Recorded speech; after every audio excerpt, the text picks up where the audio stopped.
Selamat sore semua. Kita bertemu di webinar Buka Buku Sorghum Benih Leluhur untuk Masa Depan. Sebelum kita mulai, saya bacakan dulu tata tertib webinar ini. 1. Peserta bisa mengajukan pertanyaan via Q&A, bukan melalui chat. Dan beri keterangan bahwa pertanyaan itu ditujukan kepada siapa, kepada narasumber. Entah itu Mas Ahmad Arif, Mama Loreta, atau Mbak Herdinda maupun Pak Roni. Kemudian 2, karena waktu terbatas, pertanyaan dari peserta akan dipilih dan ditanggapi melalui forum ini. Yang ketiga, e-sertifikat dapat diakses di siapabilang.com. Tautannya nanti ada di caption. Oke, Bapak, Ibu, dan teman-teman sekalian, pangan merupakan kebutuhan paling asasi yang menentukan kelangsungan hidup dan kesehatan manusia. Dalam jangka panjang, kekurangan pangan dan nutrisi bisa membuat generasi selanjutnya menjadi lemah, kurang gizi, kurang cerdas, bahkan tidak produktif. Lantas, bagaimana dengan Indonesia? Pada 2018, terjadi gizi buruk di Asmat, Papua, yang menewaskan 71 anak. Dan ini menjadi alarm tanda bahaya bahwa masalah pangan sedang terjadi di Indonesia. Apalagi penyediaan pangan ke depan, terutama beras, senantiasa menghadapi tantangan adanya perubahan iklim yang terjadi secara global. Ironisnya, Indonesia memiliki sekitar 5.529 tanaman pangan, namun hanya 100 sumber karbohidrat yang dimanfaatkan. Kemudian ada 100 jenis kacang-kacangan, 250 sayuran, juga 400 buah-buahan. Nah, di antara angka-angka itu ada satu nama, yaitu sorghum. Sorghum ini memiliki kadar karbohidrat dan kaya gizi dan bisa diolah menjadi berbagai macam makanan. Nah, buku Sorghum Benih Leluhur untuk Masa Depan mengajak kita mengenali salah satu potensi pangan lokal kita ini. Bisakah sorghum menjadi alternatif pangan untuk menggantikan beras atau gandum yang selama ini kita masih impor? Kemudian lebih penting dari itu, akankah Indonesia terkena krisis pangan di masa pandemi COVID seperti ini? Hari ini 22 Mei bertepatan dengan Hari Keberagaman Hayati Internasional. Maka dari itu KPG dan KHT mengajak kita semua untuk membahas soal ketahanan pangan melalui sorghum. Buku Sorghum Benih Leluhur untuk Masa Depan juga bisa dibeli secara online di gramedia.com. Oh iya, tema Hari Keragaman Hayati Dunia ini yaitu Our Solution Are in Nature. Jadi solusi kita sebenarnya ada di alam, jangan sampai alam itu rusak. Kemudian sudah datang di forum ini juga ada Kepala Balit Biogen Kementerian Pertanian, Pak Mastur. Selamat datang, Pak Mastur. Kemudian ada Bupati Kabupaten Serdang Bedagai, Bapak Sukirman, dan Kepala Dinas. Kemudian ada Direktur Yaspensel, Romo Benyamin Daud. Selamat datang. Kemudian juga ada Direktur Eksekutif KHT, Pak Riki. Selamat datang. Dalam webinar ini sudah hadir bersama kita ada 4 narasumber dan 1 keynote speaker. Keynote speaker yaitu Pak Amil Salim, Menteri Negara Pengawasan Pembangunan dan Lingkungan Hidup periode 1983 sampai 1993, sekaligus pendiri dan pembina Yayasan KHT. Kemudian sebagai pembicara ada Mas Roni Megawanto sebagai Direktur Yayasan KHT. Ada Mas Ahmad Arif atau Mas Sai, penulis buku dan juga wartawan harian Kompas. Ada Mama Loreta, Mama Sorghum, pemenang KHT Award tahun 2012, pendamping petani dari Yaspensel, Nusa Tenggara Timur. Dan terakhir ada Mbak Herdinda Arum Pradipta, generasi milenial pegiat UMKM pangan lokal. Langsung kita mulai saja. Ya, silakan Mas Roni melakukan pemaparannya selama 10 menit. Galang ya, sebagai moderator. Terima kasih sekalian. Ya. Assalamualaikum warahmatullahi wabarakatuh. Waalaikumsalam. Selamat berpuasa. Selamat berpuasa bagi yang berpuasa ya. Tinggal sehari lagi kita puasa. Saya singkat saja. Jadi yang pertama, kita kan sering mendengar itu istilah bercocok tanam.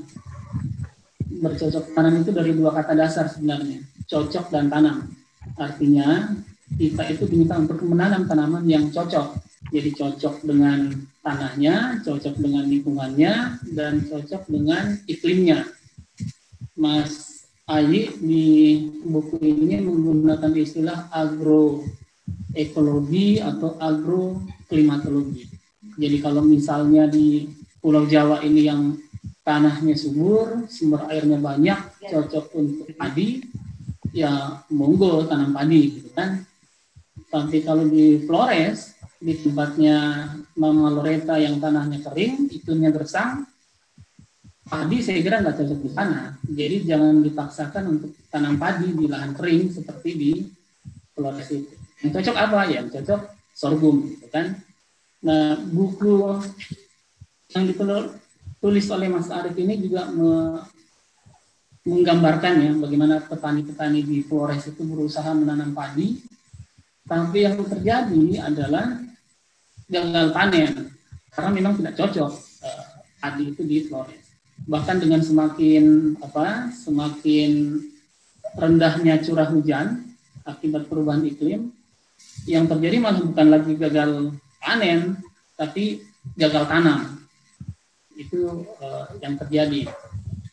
Nah, yang kedua yang ingin saya sampaikan adalah kita sering mendengar istilah kalau belum makan nasi itu belum kenyang gitu kan? Belum kenyang. Ya, kalau belum makan nasi belum makan lah ceritanya. Ibu bapak sekalian, nasi itu memang sumber karbohidrat, tapi bukan satu-satunya sebenarnya. Jadi Mas Galang sebagai moderator sudah menyebut ada banyak tanaman sebenarnya di Indonesia yang menjadi sumber karbohidrat. Kalau Badan Ketahanan Pangan itu menyebutnya minimal ada 77 lah tanaman pangan sebagai sumber karbohidrat. Ada sagu, ada singkong, ada ubi jalar, ada talas, dan seterusnya. Termasuk dalam hal ini adalah sorghum. Nah, itu beberapa tanaman pangan untuk karbohidrat. Nah, pertanyaannya, kenapa kita sangat tergantung pada nasi? Nah, sekali lagi, buku ini menjelaskan dengan sangat gamblang bagaimana politik penyeragaman pangan di Indonesia itu sudah mengubah pola makan orang Indonesia. Jadi kalau dulu orang makan macam-macam tanaman lokal, tapi sekarang orang lebih banyak makan nasi gitu. Makanya jadi yang tadi itu kalau belum makan nasi belum makan kan kira-kira seperti itu. Nah, jadi kalau dulu istilahnya pangan kita itu beragam, sekarang jadinya seragam. Nah, keseragaman pangan ini mungkin bagus di satu sisi, tapi sebenarnya dia itu berpotensi berisiko sebenarnya. Jadi tercipta yang namanya ketergantungan pangan. Kenapa? Tidak semua daerah di Indonesia itu punya sawah. Jadi daerah-daerah yang tidak punya sawah ataupun kalau punya tapi produksinya tidak cukup untuk memenuhi kebutuhan daerah itu, maka dia tergantung dari daerah lain, tergantung suplai dari daerah lain. Nah, ketika rantai pasoknya terganggu, tadi disebut ada kasus Asmat 2018, itu kan ada suplai, ada suplai logistik yang terganggu untuk bantuan beras raskin. Nah, sekarang konteksnya juga semakin pas gitu karena dengan pandemi COVID ini banyak daerah itu kesulitan untuk memperoleh beras, terutama daerah-daerah yang yang tidak punya sawah karena ada gangguan rantai pasok. Apalagi setiap tahun Indonesia itu kan mengimpor beras hampir 1 juta ton saya kira hampir setiap tahun. Nah, negara-negara produsen penghasil beras itu menutup ekspornya. Thailand, Myanmar, Vietnam, mereka pasti mengutamakan kepentingan dalam negerinya.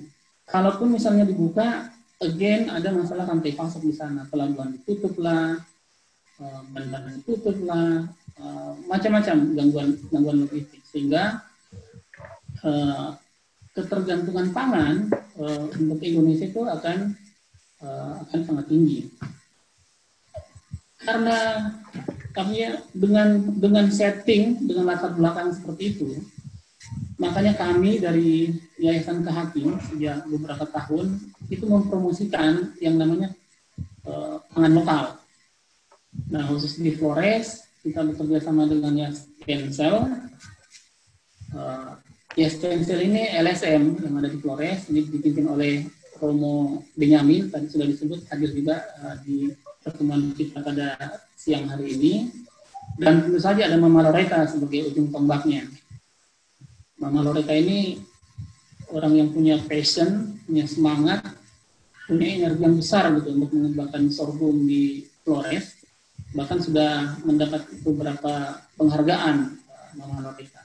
Nah, buku ini juga menggambarkan bagaimana perjuangan Mama Loreta untuk mempromosikan sorghum di Flores. Nah, jadi Kehati dalam hal ini sangat bersyukur, sangat beruntung bisa bekerja sama dengan mitra lokal yang luar biasa hebat, sehingga pangan lokal sorghum di Flores itu sudah mulai bergulir. Gitu. Kalau dibaca buku ini juga ada testimoni, jadi ada kepala kampung yang ditawari beras raskin. Beras raskin itu beras subsidi ya untuk orang miskin. Mereka menolak. Katanya kita sudah punya sorghum. Jadi beras raskinnya silakan pindah ke tempat lain gitu. Ini salah satu indikator bahwa kedaulatan pangan dengan sorghum itu sudah terjadi sebenarnya. Nah, kami juga di Kehati sangat bersyukur karena bisa bekerja sama dengan Mas Ahmad Arif, penulis buku ini.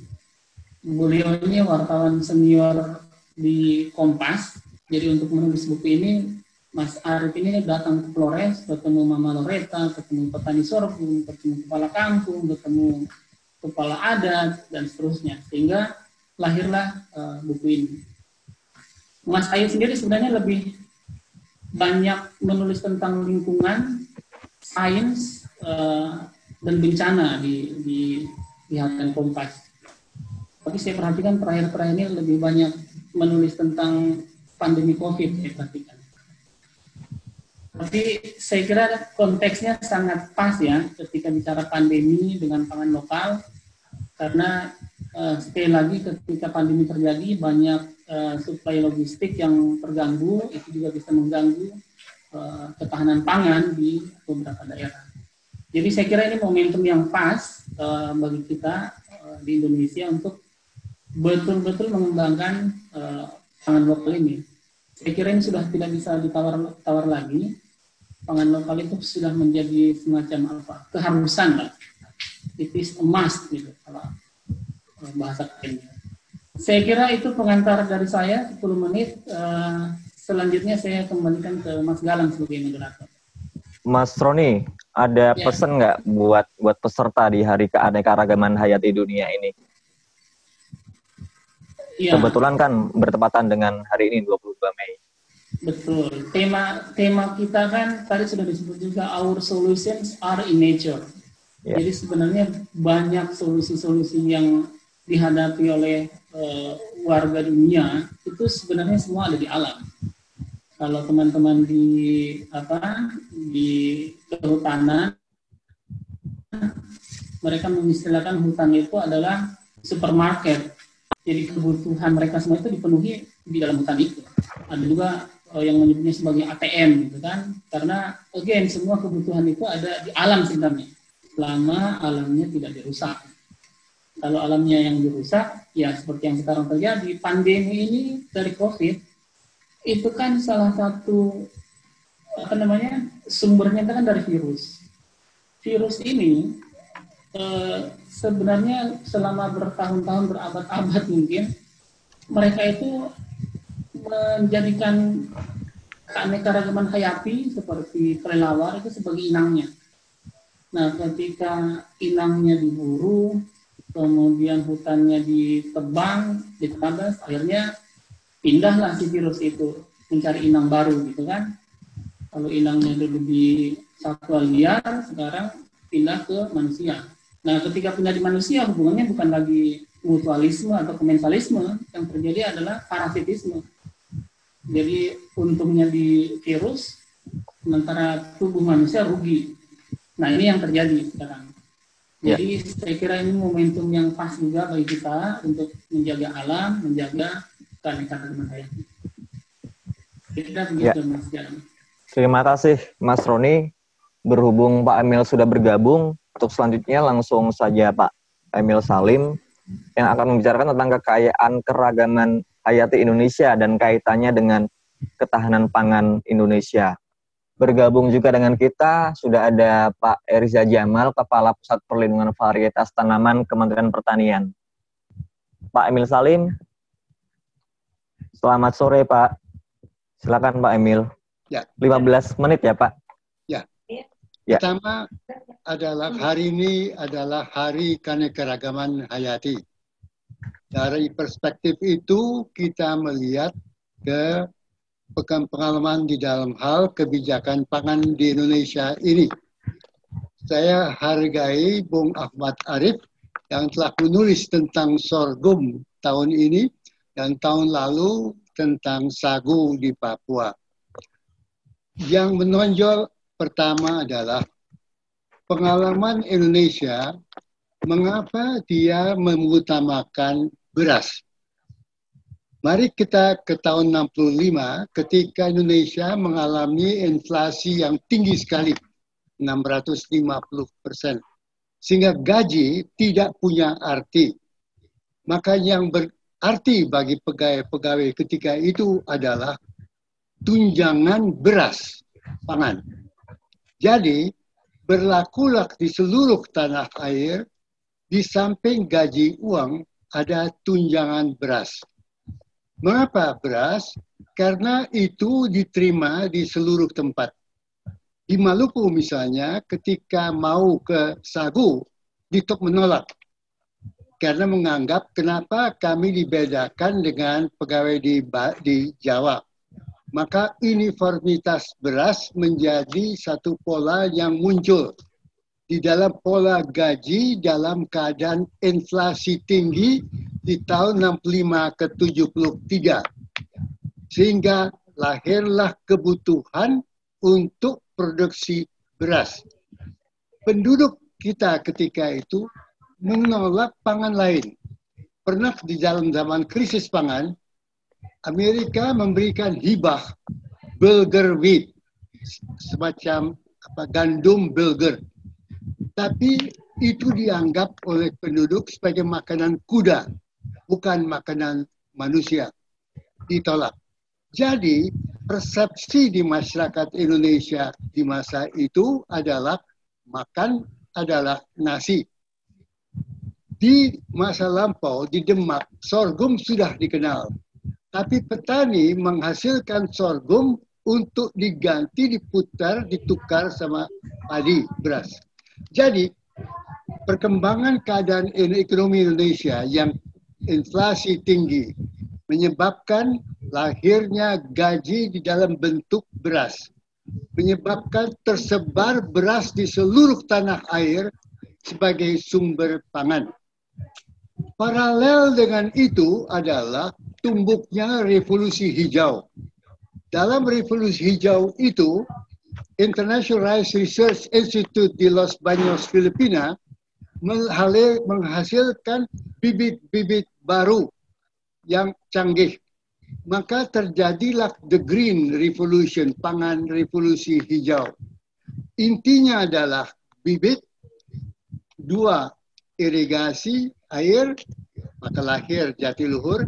3, pakai pupuk, lahir pabrik pupuk Pusri. 4 adalah bimbingan massal, dan 5 adalah polisi kebijakan harga. BIMAS ini, bimbingan massal, kemudian melahirkan, memungkinkan Indonesia mencapai tahap swasembada pangan di 86 sehingga dihargai oleh FAO.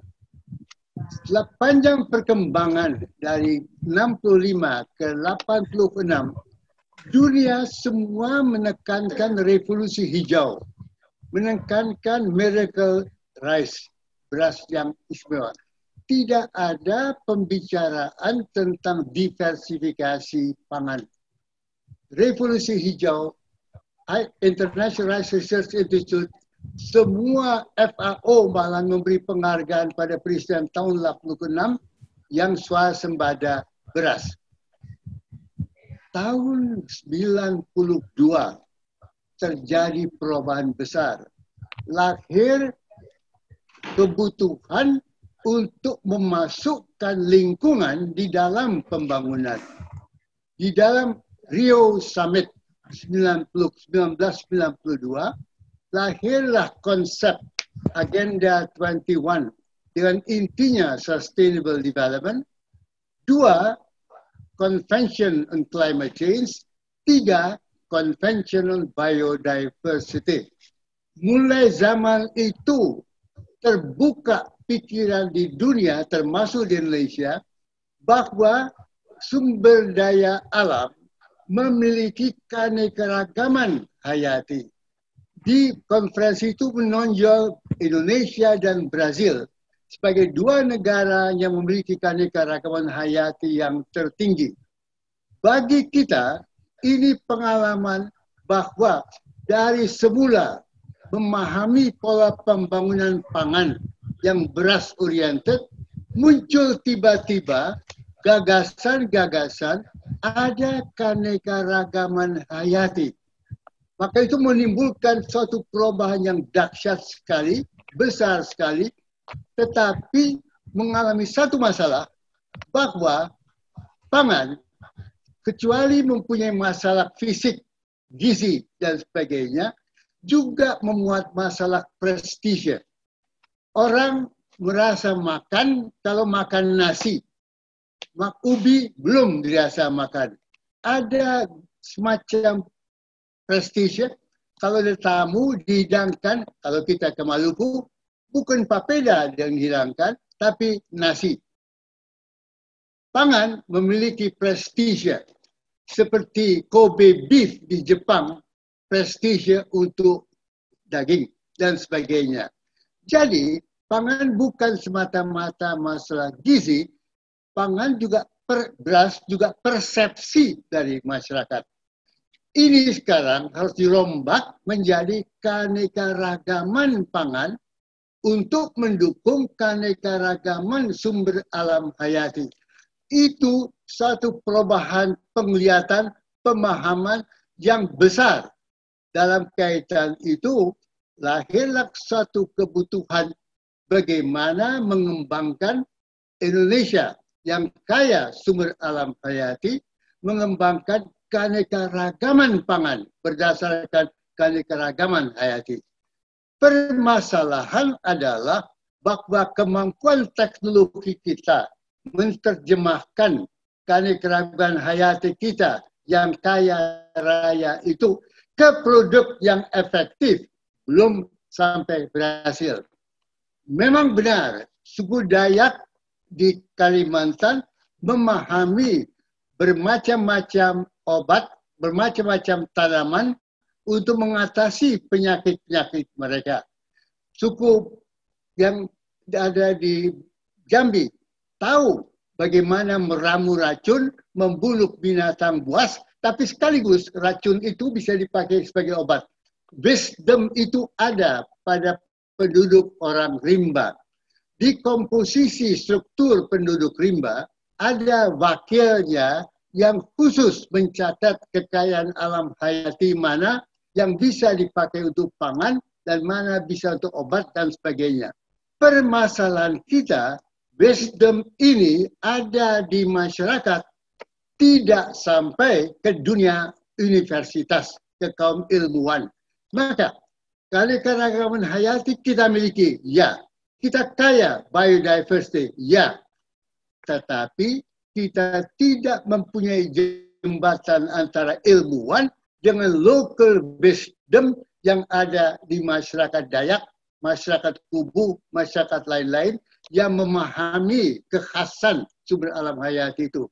Jadi saudara sekalian, kerja kita ke depan ini adalah kita mengenal makna keanekaragaman hayati.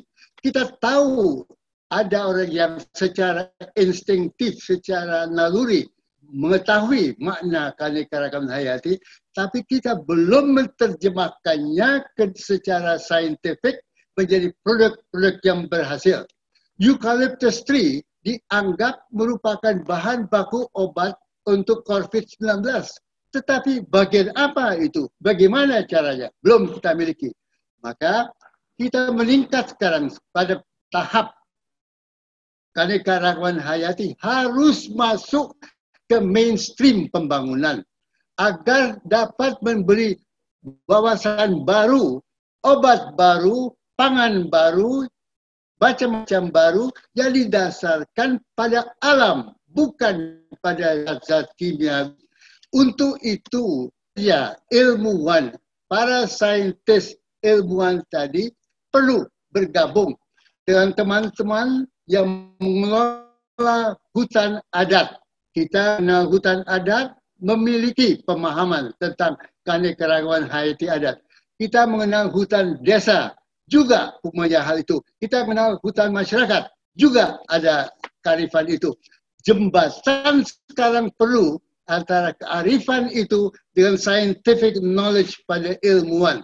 Dengan demikian, maka keanekaragaman hayati bukan menjadi slogan, tetapi menjadi efektif, sumber alam diperkaya, menimbulkan bahan makan yang baru, bahan baku obat, dan kekuatan kekayaan alam ke masa depan Indonesia yang lebih sejahtera. Terima kasih. Ya, barusan kita simak uraian dari Pak Emil Salim. Untuk berikutnya kita simak presentasi dari Mas Ai selama 10 menit. Silakan Mas Ai. Terima kasih Mas Galang. Selamat sore teman-teman semua. Terima kasih Pak Emil. Sehat-sehat semua. Sedikit saya share mungkin ya. Jadi sebenarnya buku ini merupakan rangkaian dari seri pangan lokal ya. Jadi yang ingin kita kenalkan sebenarnya secara populer kepada masyarakat gitu. Tadi Pak Emil sudah memberikan perspektif yang sebenarnya mengkerangkai apa yang saya sampaikan ini. Tapi mungkin saya akan sedikit menyampaikan bahwa ternyata sorghum mungkin saya nggak tahu, mungkin ada beberapa teman-teman yang di sini belum tahu sorghum itu seperti apa gitu. Ini foto ini sorghum di Flores saja. Ini yang saya foto sebenarnya yang di tempatnya Mama Loretta, nanti Mama Loretta bisa cerita. Ya, jadi saya mau cerita sedikit. Ini sorghum ya. Jadi di tempatnya Mama Loretta aja sedemikian banyak ya, dan sebenarnya jauh lebih banyak lagi jenisnya, macam-macamnya, warna, rasa, tekstur, umur, dan seterusnya, macam-macam variasinya yang menunjukkan sorghum sendiri juga jenisnya banyak sekali. Nah, saya sedikit memberikan intro terkait sama pandemi ya. Mungkin ini mungkin momen yang baik ya untuk mengingatkan kembali bahwa kita memiliki tantangan ya memang, dan tapi juga memiliki potensi gitu. Saat ini kalau kita bicara mengenai beras ya, mungkin saya nggak akan banyak di sini, tetapi kita melihat sekarang mungkin stok beras aman ya, taruhlah sampai Juli mungkin masih aman. Tapi kalau pandemi ini berkepanjangan, kita sudah mulai harus waspada ya. Apalagi kalau misalnya COVID ini menyerang di sentra-sentra pangan kita ya, dan terutama dalam hal ini beras misalnya, sentra pangan padi dan seterusnya.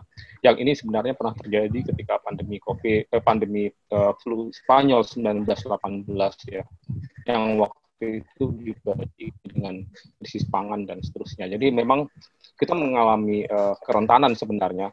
Kerentanan kita mungkin bertambah karena pangan kita kemudian menjadi seragam ke beras gitu ya, dan belakangan juga terigu juga sekitar, dan itu juga mempengaruhi, dan WHO juga sudah memperingatkan bahwa pandemi ini bisa memicu krisis pangan secara global dan di banyak-banyak negara, terutama yang memiliki ketergantungan pangan dari luar cukup signifikan. Di Indonesia mungkin beras sekarang ini mungkin masih aman, tetapi komoditas-komoditas yang lain yang memang ditopang oleh impor mulai bermasalah sebenarnya.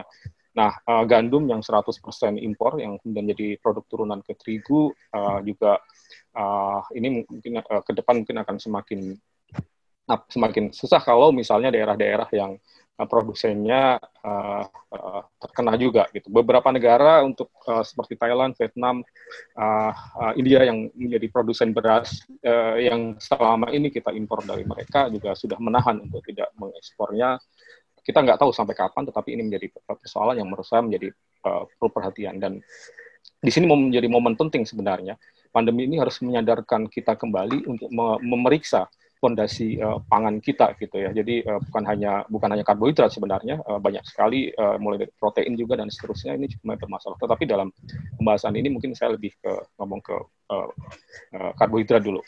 Nah, kita juga melihat ya sebenarnya gandum ini saya sorotin cukup intens ya, karena ini gandum ini 100% impor ya, dan angka ketergantungannya semakin tinggi ya. Saat ini itu sekitar 25% komponen pangan karbohidrat kita itu sudah pakai gandum sebenarnya. Kalau 75% beras, 25%-nya gandum. Dan tahun 2017-2018 lalu kita menjadi pengimpor gandum terbesar di dunia, mengalahkan negara-negara yang secara tradisional mengkonsumsi gandum sebenarnya. Jadi kita sudah menjadi pengimpor besar untuk gandum dan khawatirnya ini akan semakin berkembang ya. Sementara padahal kita memiliki, nanti kita akan cerita, kita memiliki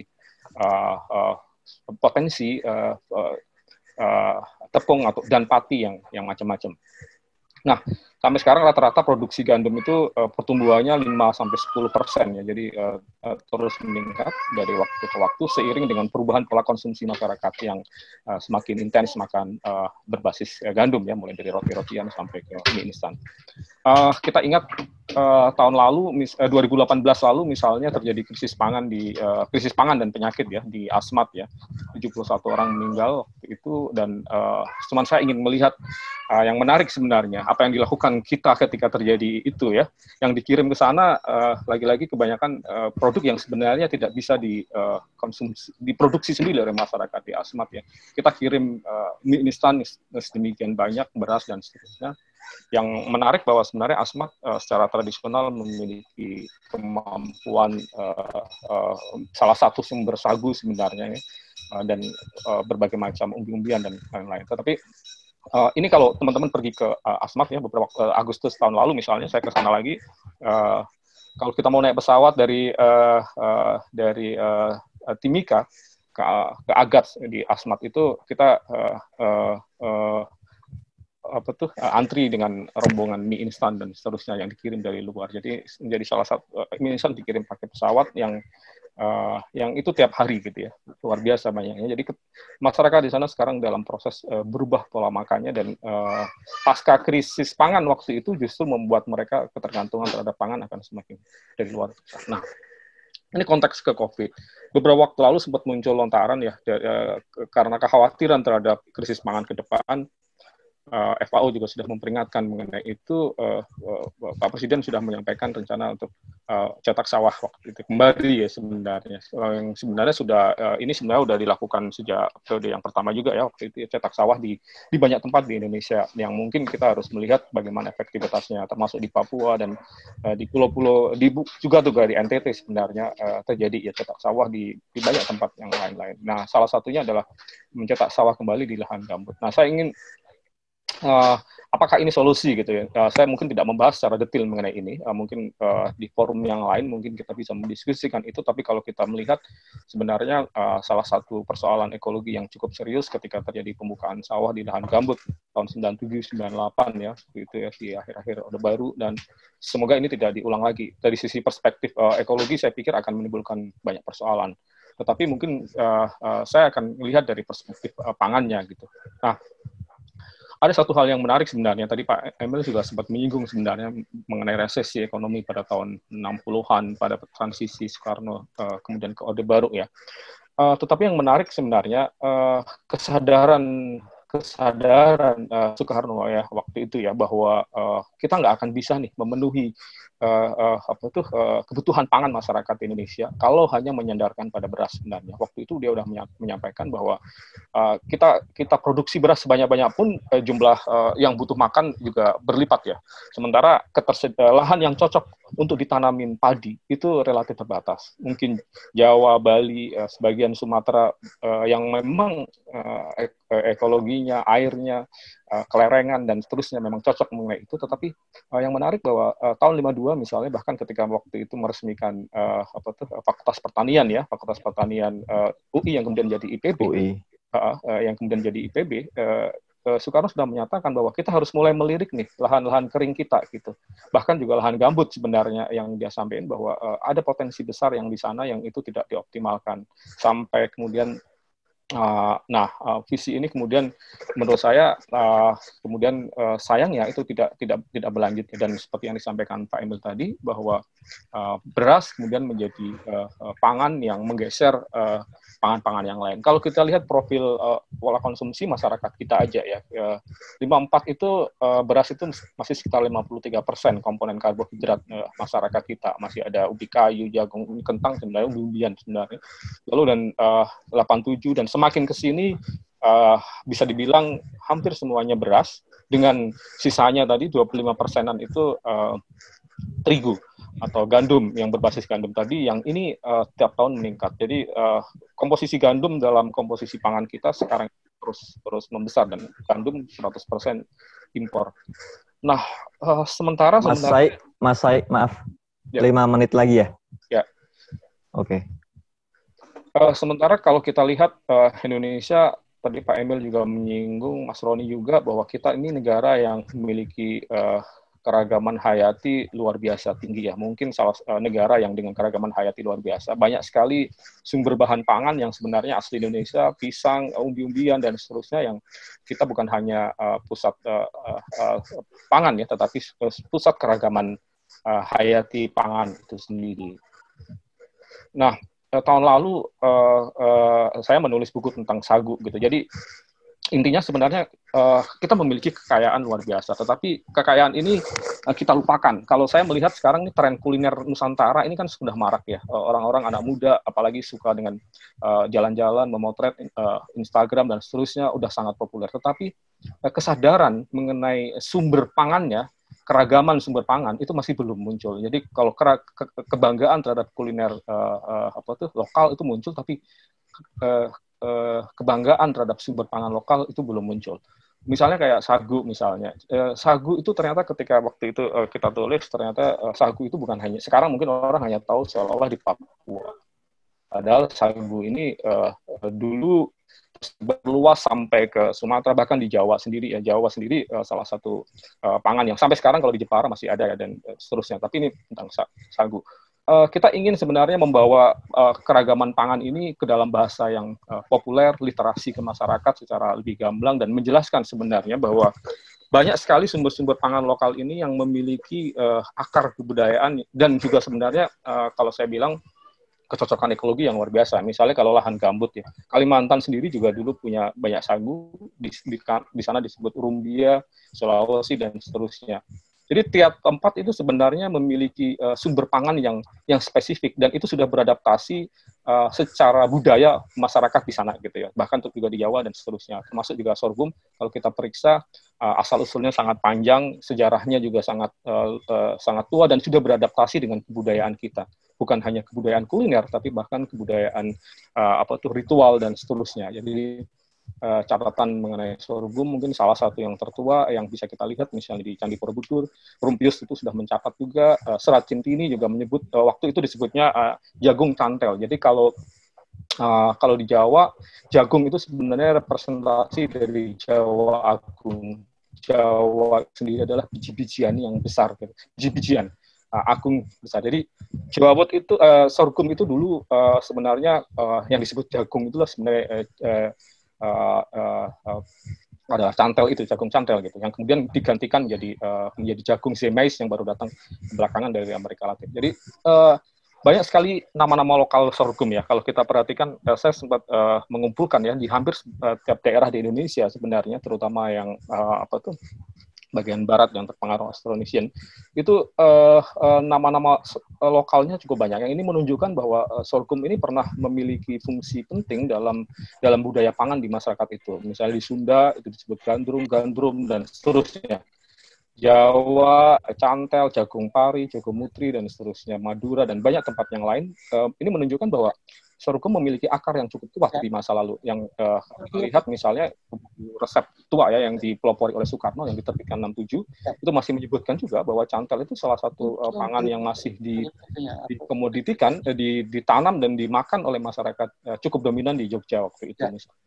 Lalu kalau kita periksa misalnya dokumen-dokumen lama Kompas tahun-tahun 65-an, itu bahkan pemerintah masih menjadikan sorghum itu sebagai salah satu komoditas yang diriset dan dibudidayakan dan didorong untuk dibudidayakan ya, sampai tahun misalnya ini dokumen tahun 68 misalnya, waktu itu pembangunan yang perusahaan yang Seri ya, yang menjadi perusahaan benih nasional juga masih memproduksi benih sorghum dan seterusnya. Nah, juga menarik kalau kita lihat lebih awal, sekarang produsen terbesar sorghum di dunia di Amerika ya, tapi kalau kita lihat di masa lalu sebenarnya salah satu sumber plasma nutfah sorghum yang dikirim ke Amerika itu salah satunya di Indonesia. Saya misalnya ketemu dokumen yang beberapa jenis sorghum cantel yang diimpor dari Bogor ya Mas Sai. Ya, Bogor. Jadi saya dari melihat Bogor. Yang kemudian diekspor ke Amerika dan menjadi salah satu sumber hayati mereka. Nah, dari sisi nutrisi sebenarnya juga nanti mungkin Mama Laureta juga akan menceritakan itu. Sorghum ini sumber pangan yang luar biasa baik sebenarnya dari sisi kandungan energi, protein dan seterusnya, termasuk juga kayak bebas gluten dan seterusnya. Dan dia bisa diolah macam-macam. Saya bukan chef, saya hanya suka masak aja. Misalnya saya sering dapat sorghum, saya coba masak macam-macam dan dia ternyata bisa cocok buat baru nanti akan cerita lebih banyak lagi. Ini misalnya sedikit yang saya tunjukkan. Jadi selain enak, gizi banyak dan seterusnya. Nah, yang menarik misalnya ada beberapa masyarakat lokal ya yang secara tradisional sudah ketika mereka masih mempraktekkan menanam tanaman yang macam-macam. Jadi sebenarnya bukan hanya sorghum sebenarnya. Sorghum ini hanya salah satu sumber pangan penting yang seharusnya mendapat tempat yang selayaknya.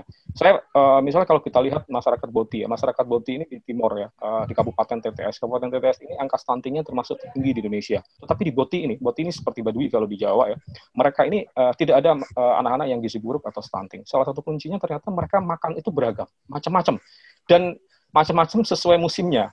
Jadi mereka kalau saya ketika tinggal di Boti misalnya, sehari ini makan jagung, besoknya makan jagung bose, makan sorghum dan seterusnya. Mereka juga nanam sorghum, nanam jewawut dan seterusnya. Jadi keragaman pangan ini ternyata menjadi basis penting bagi mereka untuk beradaptasi dengan iklim yang kering di sana, dan juga mungkin dengan memberikan nutrisi yang beragam. Ini juga contoh menarik misalnya di Sumba Timur ya. Sumba Timur sampai tahun 70-an mereka itu masih subsisten atau masih bisa berdikari dengan pangan, dan mereka nanam sorghum saat itu gitu ya. Sorghum, jagung dan seterusnya. Tetapi sekarang ketika sorghum sudah hampir nggak ditanam lagi di daerah Moramba ya, di pegunungan di Sumba Timur yang sangat kering, ketika mereka kemudian beralih ke beras, tadi disampaikan oleh Pak Emil Salim tahun 80-an pemerintah mengenalkan budidaya padi, kemudian gagal, dan sekarang mereka menjadi masyarakat yang tergantung pada pangan dari luar. Nah, ini menjadi persoalan yang serius. Kenapa seperti itu? Karena kemudian ada kekeliruan dalam kita melihat pola pangan ya, seolah-olah pangan harus beras, dan itu dipaksakan di seluruh wilayah Indonesia yang memiliki kecocokan agroklimat atau agroekologi yang berbeda-beda gitu. Nah, yang menarik misalnya kemudian di salah satu buku ini juga saya cerita salah satu inspirasinya sebenarnya gerakan dari teman-teman Mama Laureta dan di Flores ya, yang mencoba membalikkan tadi dengan ketika bahwa ternyata mereka nggak bisa kalau hanya tergantung pada beras gitu ya, dan pasti tidak mampu memenuhinya. Lalu mereka kemudian diinisiasi oleh Mama Laureta dan kemudian menjadi satu gerakan yang sekarang hampir seluruh wilayah di Flores itu sudah menanam sorghum. Nanti Mama Laureta mungkin akan cerita ini dan beberapa pulau yang sekitarnya. Dan menarik, sorghum kemudian tadi diceritain Mas Roni juga, beberapa desa, misalnya desa Lekotuden itu mereka sudah menolak. Maaf, waktunya sudah habis, Mas Ai. Boleh saya selesaiin satu lagi nggak? Oh ya, boleh. Silakan. Dipercepat, Mas Ai. Ya. Jadi Flores ini menjadi contoh yang menarik. Mereka ternyata bisa membalikkan yang sebelumnya tergantung pada beras, kemudian menjadi sorghum dengan berbagai macam alasan ya. Dan di Flores sendiri akar budaya sorghum juga tua. Di beberapa daerah misalnya orang harus dikuburkan dengan, kalau misalnya ada ritual dengan menggunakan sorghum dan seterusnya, yang menunjukkan bahwa sorghum memiliki akar kebudayaan yang tua di masyarakat di sana.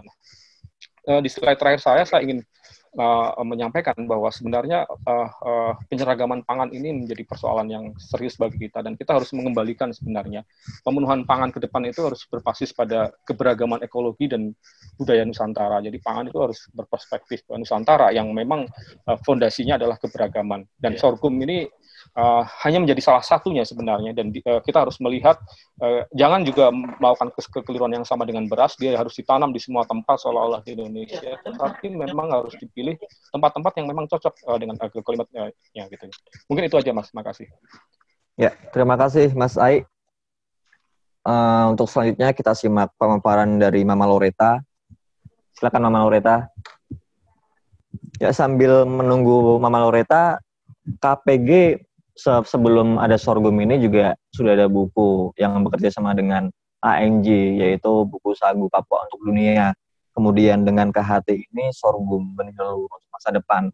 Untuk selanjutnya juga KPG punya kerjasama dengan kemitraan untuk membahas soal umbi-umbian, pisang dan sukun dengan seri para penjaga varietas lokal. Tentunya KPG juga menerima semua kalangan untuk meneruskan seri ini. Ya. Ya, jadi saya ingin menyampaikan selamat Hari Keanekaragaman Hayati Dunia, bahwa saya sangat bersyukur. Ini menandakan bahwa kita harus bangga bahwa sorghum salah satu sumber keragaman pangan kita yang harus kita bangkitkan kembali. Ya, jadi saya belajar dari banyak pendampingan, kemudian belajar dari banyak masalah yang ada di Indonesia, terutama di NTT, belajar dari kegagalan proyek padi dan jagung, masalah kurang gizi dan gizi buruk, ya, ini kita tidak main-main dengan masalah ini. Kemudian penurunan kualitas tanah dan konversi lahan pertanian, bahwa lahan-lahan kelas 1 di Flores itu, sebagian besar itu ditanami dengan tanaman komoditi, seperti mente, kelapa, coklat, yang sebenarnya sangat potensial untuk menghasilkan tanaman pangan seperti padi jagung, sorghum, dan kacang-kacangan. Nah, tetapi komoditi ini juga kita tidak mengingkari, ini mempunyai nilai ekonomi. Nah, tetapi dengan adanya perubahan iklim dan pemanasan global, ini juga menjadi PR besar bagi orang kecil, bagi masyarakat kecil, terutama bagi petani. Dan di Flores, di Nusa Tenggara Timur, ketika musim hujan itu adalah masa-masa yang paling menyenangkan untuk menanam, untuk mendapatkan makanan. Nah, pada presentasi saya yang keempat, saya menambahkan pertambahan jumlah penduduk itu hanyalah masalah yang keempat, artinya tidak terlalu urgen. Kenapa? Karena ini berkaitan yang paling utama dalam masalah gizi, penurunan kualitas tanah, perubahan iklim, lalu ada perubahan pola konsumsi. Ketika pola konsumsi masyarakat bergeser karena ketersediaan tanaman pangan ini berkurang, maka ini juga menjadi ancaman bagi petani untuk memelihara, untuk melestarikan tanaman pangan mereka, tanam pangan lokal mereka, dan juga ini juga menjadi ancaman bagi uh, petani masyarakat lokal bahwa akhirnya kita diciptakan sedemikian untuk tergantung dengan luar seperti beras dari Sulawesi, dari Jawa, kemudian jagung dan sebagainya. Nah, bisa bayangkan di tengah COVID seperti ini, saya sempat membaca di sebuah siaran UN, diperkirakan ada 265 juta jiwa di seluruh dunia yang terancam kelaparan akibat COVID, dan ini memicu pandemi baru yaitu pandemi lapar. Nah, bagaimana ini tugas siapa sebenarnya? Dan ini adalah menjadi tugas kita, pionir yang bergerak di bidang pangan, untuk bergeraklah dengan segala daya. Dan saya bersama teman-teman di Yaspensel Keuskupan Larantuka, bersama Romo dan segenap pendamping, dan petani-petani yang mempunyai inisiatif untuk menanam, benar-benar bekerja, dan ternyata apa yang kami lakukan ini tidak disangka ada COVID, ada bencana yang luar biasa. Dan sekarang yang menjadi pertanyaan bagi kita, COVID ini kan nggak ada obatnya. Itu mereka sembuh itu minum obat apa, makannya makan apa. Nah, kenapa kita semua tidak mendorong sorghum ini yang diakui sebagai superfood? Orang mau mati nggak jadi mati, orang sakit diabetes bisa sembuh, orang kolesterol asam urat juga bisa sembuh, lambung parah ya bisa sembuh, bahkan usus bermasalah bisa sembuh. Kemudian masalah gizi buruk, kurang gizi, masalah stunting. Nah, ini kan menjadi apa namanya? Nggak usah pusing lagi kita masalah dengan masalah import ini. Sudahlah, di Jawa biarkan mereka tanam padi, Sulawesi tanam padi, kemudian di mana lagi? Di Papua kita dorong mereka tanam sagu. Nah, kami di NTT ini menanam sorghum. Sehingga pendampingan kami lakukan di awal itu memang murni inisiatif pribadi. Tidak ada uang untuk kami jalan-jalan waktu itu. Jadi saya sampai memutuskan keluar dari desa untuk pendampingan itu karena ada sesuatu yang mendorong saya. Saya seperti ada yang, kau pergi ke sana Loretta, dan ada teman-teman yang membutuhkan, memanggil saya untuk datang ke desa mereka. Kemudian saya juga masuk panggung musyawarah besar yang diselenggarakan oleh teman-teman LSM yang ada berkarya di Flores. Kemudian saya juga memanfaatkan media, teman-teman wartawan yang begitu mendukung gerakan ini. Dan yang terakhir adalah ketika pada tahun 2014 saya diajak oleh Romo Benyamin untuk bersama-sama membantu di Yaspensel Keuskupan Larantuka dan mendapat restu dari Monsinyur Franciscus Kopongkung untuk bersama-sama melakukan pemberdayaan di bidang pertanian dan kesehatan bagi masyarakat. Dan tidak sangka ketika politik beras begitu kuat dan sorghum ini benar-benar orang bukan memandang sebelah mata tapi tutup mata, ternyata gerakan ini menjadi besar, saya menjadi besar, dan Yayasan Kehati mensupport lembaga Yaspensel sehingga kami bisa tarik nafas sehingga kami bisa bergerak di pulau-pulau kecil ini. Dan pendampingan itu memang tidak mudah. Artinya ini berkaitan dengan mindset pikiran orang, lidah orang itu hanya beras. Mereka bilang beta belum makan, kita belum makan beras terada, padahal pisang kita berlimpah. Jangan salah ya, NTT itu kita mempunyai makanan yang luar biasa, yang mungkin tidak dipunyai lagi di Jawa, di Sumatera, tetapi kita punya beragam jenis kacang-kacangan, beragam jenis biji-bijian yang mengandung asam amino tinggi. Nah, kita tahu biji-bijian seperti jagung bose yang dimakan orang NTT di Timor, di Rote, di Flores juga, di Lembata, kemudian sorghum, kemudian jali yang produksi terbesarnya ada di Kabupaten Nagekio, itu ternyata mengandung asam amino tinggi. Nah, asam amino tinggi ini yang saya dapat informasi dari majalah-majalah kesehatan, ini sangat baik untuk mengantisipasi dan mencegah virus. Nah, kenapa pemerintah nggak dorong masyarakatnya untuk makan, memperkuat daya imun? Kita sudah siapkan ini, kami sudah siapkan, dan kami sedang panen besar sekali. Nggak sangka di saat wabah ini, kita justru panen berlimpah. Kenapa nggak dorong promosi lah? Ya jangan kami lagi. Saya kan hari-hari sudah cium tanah tuh, sudah bertemu dengan petani, berkeringat. Jangan kami lagi. Jadi ya mungkin bisa pakai artis, atau siapa ya untuk promosi sorghum karena ini superfood ini. Nggak main-main dan rasanya enak. Saya tadi ada baca pertanyaan-pertanyaan, bagaimana prospeknya, bagaimana pasarnya. Saya terus terang, kita nggak gila lah kalau tanam tanaman ini kalau nggak ada prospek. Ngapain juga kita tanam barang yang tidak berprospek. Yang pertama itu, pendampingan kami tekankan adalah makan. Itu kunci sukses kami. Kami nggak pernah menjanjikan pasarnya di mana, kami nggak pernah menjanjikan ini diolah bagaimana. Kreativitas itu justru muncul dari kaum mama-mama. Seperti mama-mama dampingan kami yang ada di Ripotuden, ada yang di Adonara, ada yang di Manggarai Barat, di Lembor, ada yang di Lembata, ada yang di Sumba. Jadi kreativitas yang kita anggap orang kampung bodoh ini jangan salah. Saya tahu itu bisa dijadikan sereal, cara masaknya yang enak, ini dibikin cake. Itu justru muncul dari mama-mama yang memang sudah menanam dan makan sorghum ini menjadi makanan alternatif, bahkan menjadi makanan utama selain sorghum. Jadi kunci pendampingan itu adalah kami tinggal, tidur, kerja sampai panen. Jadi kami cukup keras ya, cukup keras dalam pendampingan. Jadi bukan karena duit, karena kami memulai pendampingan, kami memulai berjalan mengembangkan ini, nggak ada duit.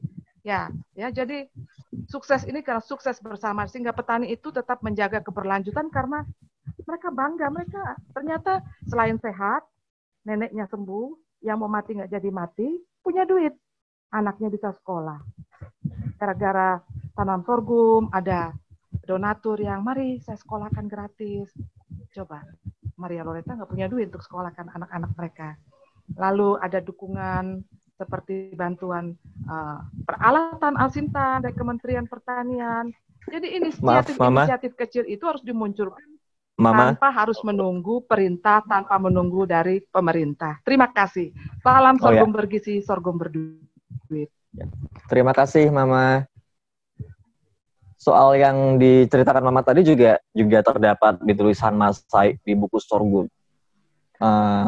Teman-teman bisa membacanya langsung di buku itu. Untuk selanjutnya bisa kita simak pemaparan dari Herdinda Arum Pradipta. Silakan Mbak Herdinda. Iya, selamat sore. Sore kedengeran ya, Mas ya? Kedengeran, Mbak. Ya. Jadi sebelumnya saya ingin memperkenalkan diri dulu. Mungkin banyak yang pasti belum tahu saya. Jadi ini slide-nya bisa terlihat?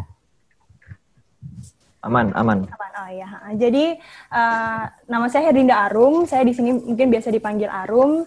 Ya, saya salah satu bisa dibilang generasi muda, juga sebagai penggiat UKM di bidang usaha pangan lokal. Jadi memang kebetulan background saya dari background akademi saya juga dari pangan. Saya mengambil teknologi pangan beberapa waktu lalu di Universitas Pelita Harapan, dan sekarang saya mengembangkan bisnis pangan lokal ini. Menekuni ini adalah bisnis yang dirintis oleh almarhumah ibu saya. Jadi beliau dulu adalah pelopor ketahanan pangan nasional pada tahun 2011 dan sempat salah satu pemenang dari Kehati Award juga. Dan di sini saya ingin meneruskan kembali cita-cita beliau di bidang pangan lokal ini, begitu.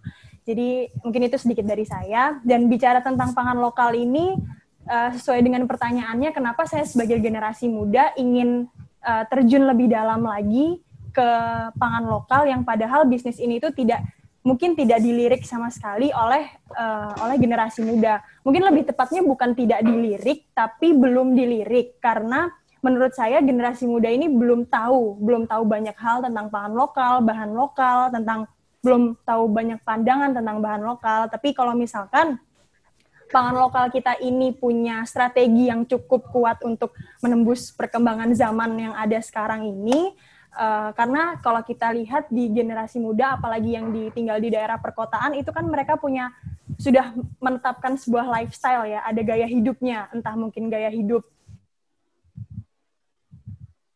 ya banyak, ada yang positif dan mungkin negatif, tapi kalau dari positifnya mungkin salah satunya adalah gaya hidup sehat. Gaya hidup sehat ini mereka banyak yang mengedepankan, ada yang seperti diet gluten free, diet keto dan lain sebagainya. Nah, saya menangkap ini sebagai lifestyle ini yang ada di generasi muda ini sebagai peluang dan tantangan yang harus kita bersama ini tanggapi gitu. Jadi bagaimana pangan lokal ini bisa masuk ke dalam healthy lifestyle-nya mereka gitu. Jadi karena kan kebanyakan tidak tua tidak muda sih sebenarnya masih beranggapan bahwa pangan lokal itu adalah pangan yang inferior, masih dipandang sebelah mata, masih belum muncul lah istilahnya, belum greget di antara mereka gitu. Jadi mungkin contohnya kalau di usaha saya ini adalah saya bergerak di bidang hilir, jadi saya lebih ke produk olahan dari bahan-bahan lokal. Kalau misalkan orang-orang di luar sana masih mungkin generasi muda lebih tepatnya masih beranggapan bahwa kalau misalkan singkong cuma bisa dikukus, digoreng atau direbus, mungkin mentok-mentok ke produk olahannya ya paling singkong goreng atau keripik singkong seperti itu. Nah, kalau misalkan seperti itu terus pangan lokal kita dianggap seperti itu terus, gimana bisa bersaing dengan produk-produk makanan yang memang sudah beredar di pasaran sekarang, yang sudah dikonsumsi oleh masyarakat, terutama generasi muda setiap hari, padahal produk-produk tersebut belum memakai bahan lokal, masih 100%, masih hampir 100% masih menggunakan contohnya seperti terigu gitu. Nah, di sini Arum Ayu ini ingin menjawab tantangan tersebut, ingin mengambil peluang tersebut, bagaimana kita bisa istilahnya rebranding pangan lokal ini, memasukkan pangan lokal dengan nuansa yang baru ke era yang sekarang ini. Nah, mungkin saya mau sedikit kasih lihat langsung saja ke produk olahan kami. Nah, mungkin ini yang di sebelah kiri adalah anggapan orang tentang pangan lokal, apalagi generasi muda ya, lebih ke keripik singkong, mungkin getuk dari Jawa Tengah dan lain sebagainya. Tapi kalau misalkan yang ada di generasi muda sekarang ini pikirannya kebanyakan adalah mungkin yang seperti cake, roti dan lain sebagainya. Lalu, nah ini adalah salah satu inovasi produk pangan dari kami. Kalau misalkan bisa dilihat sedikit saya jelaskan, di paling kiri itu ada yang seperti kebab itu. Nah, mungkin ini kita sebutnya, biar kerennya kita sebut namanya tortilla cassava. Nah, itu bisa dari singkong 100% yang hanya dikukus dan ditumbuk, tidak perlu diapa-apain karena bahannya memang sangat sederhana.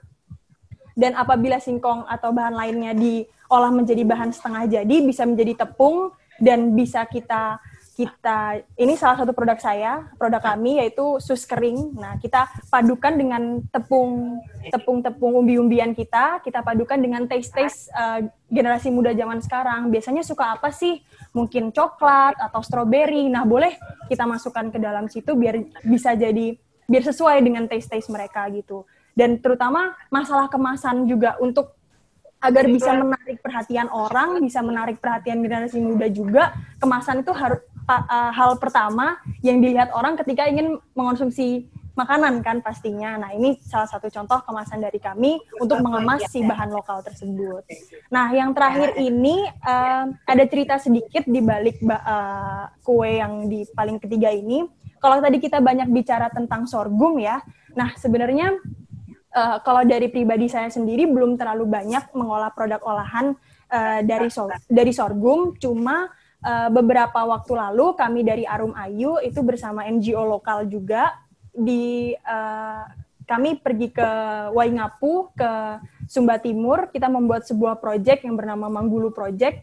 Nah, di sana itu kami bersama mama-mama dari satu desa di Sumba Timur, yaitu Desa Mbatakapidu, dan teman-teman generasi muda dari Akademi Keperawatan di Waingapu, kita sama-sama untuk menggali, bahan lokal apa ya yang kira-kira banyak di sini, yang kira-kira ada di sekitar lingkungan rumah atau yang lainnya gitu. Akhirnya kita menemukan si sorghum ini. Sorghum di sana disebutnya sebagai watarhamu.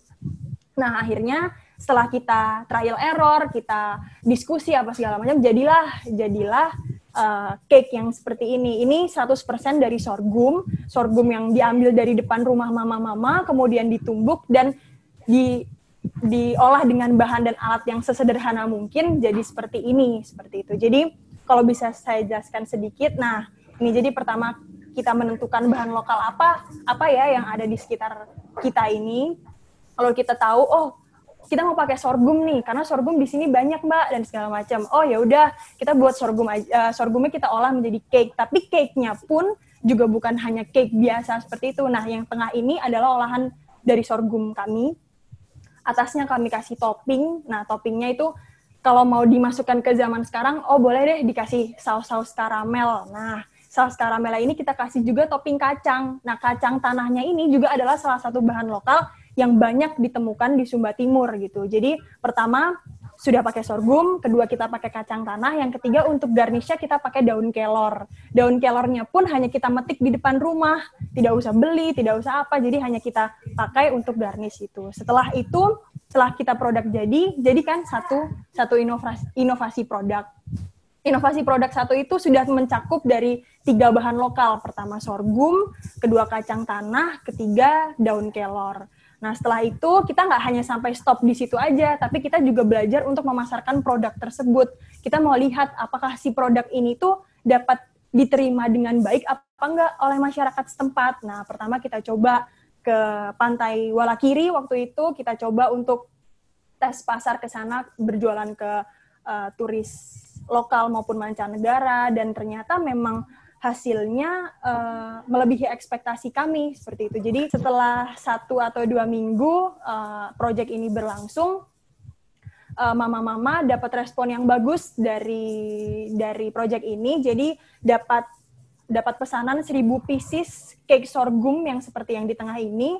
Itu 1.000 pieces untuk acara Sidang Raya, di mana acara Sidang Raya itu waktu itu adalah salah satu acara terbesar di Waingapu waktu itu. Nah, akhirnya penghasilannya dan keuntungannya kami kembalikan lagi ke mama-mama untuk diputarkan menjadi modal, seperti itu. Ya, mungkin itu sedikit yang bisa saya sharingkan di sini. Saya ingin menyampaikan jika ada generasi muda di sini, ayo, nggak hanya generasi muda, tepatnya kita semua gitu, ayo kita sama-sama lebih peduli lagi sama bahan-bahan lokal kita lebih berinovasi lagi dari sini, karena semuanya ini bisa diolah jadi apa saja dan punya kelebihan kandungan gizi yang tidak kalah bahkan lebih dari produk-produk impor yang lainnya. Dan lebih mudahnya adalah kita dengan cara kita bangga ketika kita mengkonsumsi bahan lokal tersebut. Karena kalau saya lihat dari kalangan saya mungkin atau kalangan teman-teman, ada pride tersendiri, ada kebanggaan tersendiri ketika kita bisa mengkonsumsi bahan impor seperti itu. Nah, itu kan cukup miris ya. Jadi kenapa tidak kita manfaatkan energi positif itu pada saat kita mengkonsumsi bahan lokal kita gitu. Jadi cukup sesimpel itu untuk menghargai bahan lokal kita mengkonsumsi, kita bangga untuk mengkonsumsinya, dan selanjutnya pasti kita harus saling mensupport para pelaku usaha pangan lokal dari hulu sampai hilir. Mungkin itu aja sedikit dari saya tentang persepsi pangan lokal di generasi muda. Terima kasih. Terima kasih Mbak Arum. Ya. Selanjutnya kita masuk ke sesi tanya jawab. Berhubung Pak Emil kabarnya akan ada agenda lain, ada satu pertanyaan untuk Pak Emil di sini. Pak Emil, halo. Ya. Menurut Pak Emil, langkah pertama dan paling utama yang mesti dilakukan pemerintah sekarang agar potensi pangan lokal tidak sia-sia itu apa, Pak Emil? Karena kita menghadapi COVID-19,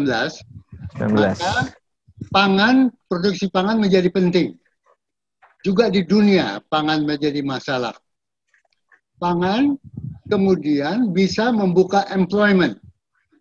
Jadi, kita sekarang menghadapi ancaman COVID yang menghendaki penanganan tes, tracing, mencari mana itu penyakitnya, penanganan secara per person, menangani COVID-19 usaha kedokteran. Tapi kedua adalah timbulnya goncangan ekonomi unemployment. Nah, sekarang kita gabung dua ini. Ketangguhan manusia menghadapi COVID adalah jika dia kuat imunitasnya, gizi cukup, sehat, dan sebagainya. Maka dana-dana yang dikeluarkan pemerintah bisa menjadi dana menciptakan lapangan kerja untuk mengembangkan pangan. Termasuk juga tadi itu macam-macam pangan dari sorghum, sagu, macam-macam. Jadi bisa tidak pangan diproduksikan, tingkatkan, karena pangan menjadi kunci meningkatkan imunitas dari penduduk kita dalam menghadapi pertarungan terhadap COVID. Pangan juga membutuhkan lapangan kerja, pekerja, employment creation. Sehingga pengeluaran dari pemerintah itu sasarannya adalah menciptakan kerja, menumbuhkan pangan, sehingga dengan demikian dana-dana yang keluar bisa membantu memberantas persoalan unemployment dan mengatasi krisis pangan yang mungkin kita hadapi di dalam masa-masa depan nanti. Jadi, penekanan pada pangan, termasuk itu sorghum, sagu, macam-macam hal, total football, semacam-macam pangan itu harus kita galakkan, produksikan, dan sekaligus memproduksikannya itu menimbulkan lapangan kerja. Kedua, meningkatkan imunitas daya tahan penduduk untuk menghadapi serangan dari COVID-19.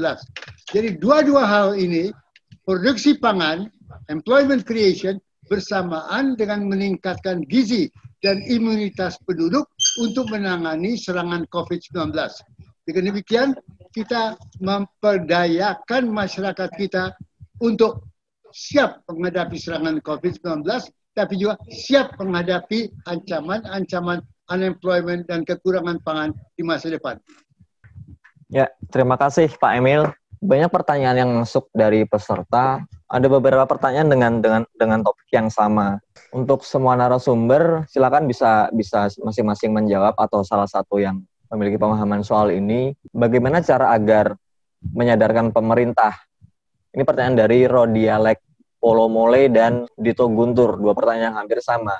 Bagaimana cara menyadarkan pemerintah supaya sadar dan bersedia memberi perhatian khusus terhadap sorghum dan menjadikan sorghum sebagai bahan pangan pokok kembali? Silakan. Mungkin Pak Emil atau Mama Loreta. Kuncinya adalah pemerintah daerah.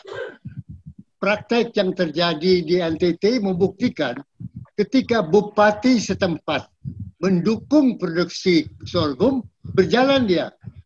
Jadi persoalan pangan itu, apanya ditanam, bagaimana penanganannya itu, sebetulnya bukan di tangan pemerintah pusat, tetapi di tangan pemerintah daerah. Di mana akan ditingkatkan produksi pangan, apa yang ditanam, bagaimana air dan sebagainya. Jadi praktek NTT dalam sorghum itu berkat prakarsa bupati membuktikan bahwa pemerintah daerah, bupati khususnya, memegang peranan penting untuk mendorong produksi yang dia anggap cocok untuk daerahnya. Sorghum belum tentu cocok untuk daerah-daerah yang lainnya, tidak iklimnya, tanahnya sama dengan NTT. Tetapi ketika cocok, maka Pemda bisa mendorong. Jadi, bisa tidak kita minta pada bupati-bupati itu agar diberi informasi lengkap mengenai kemungkinan penggunaan bahan pangan sesuai dengan keanekaragaman hayati di daerah itu. Nah, tugas dari LSM adalah memberi informasi ini. Pangan yang bagaimana cocok dengan kondisi alam, iklim, sumber alam hayati, dan sebagainya di tempat itu. Dengan demikian, dialog dengan Pak Bupati, dengan Bapedanya, bisa menjadi pintu masuk untuk diversifikasi pangan di daerah. Ya, terima kasih Pak Emil. Bagaimana menurut Mama Loreta? Jadi kami, yang pertama adalah yang kami lakukan akar rumput. Kami dari akar rumput mampu membuktikan bahwa sorghum kami yang kami tanam ini berkelanjutan. Lalu yang kedua adalah memang benar apa yang dikatakan oleh Profesor Emil Salim. Bupati kami, Bupati Flores Timur, sangat mendukung pengembangan sorghum, khusus untuk di Kabupaten Flores Timur. Bahkan ini sudah ditiru dan direplikasi oleh bupati lain seperti di Manggarai Timur, di Manggarai Barat, ya. Kemudian bupati di Kabupaten Sika, itu mendorong masyarakat petani untuk bukan hanya fokus dengan padi dan jagung, dan Gubernur NTT Pak Victor Leskodat juga sangat mendukung, bahkan kuota kami untuk penanaman sorghum di tahun 2020 ini seluas kurang lebih 3.100 itu dukungan dari pemerintah, tersebar di 7 kabupaten ya Romo. Ada 7 kabupaten, maaf kalau saya salah, tetapi benar sekali apa yang disampaikan oleh Pak Emil Salim. Jadi pemimpin di daerah itu harus mampu mendukung. Jadi kita tidak perlu berharap dari pusat, tapi mereka mempunyai kekuatan untuk memutuskan, mempunyai kebijakan untuk memutuskan. Ya, terima kasih Mama. Ini untuk Mas Ai selanjutnya, masih ada hubungannya dengan peran pemerintah. Pertanyaan dari Rostanto Suprapto. Sebenarnya apa tantangan terbesar dari politik pangan Indonesia untuk pendukung mainstreaming sumber pangan itu? Saya ulang pertanyaannya dari Rostanto Suprapto. Apa tantangan terbesar dari politik pangan Indonesia untuk mendukung mainstreaming sumber pangan itu? Siapa yang jawab? Saya. Pak Emil boleh, Pak Emil atau Mas Ai. Yang bertanggung jawab adalah para ilmuwan ya yang memahami kondisi sumber daya alam, tanah, keanekaragaman hayati, kesediaan air, tata ruang dan sebagainya.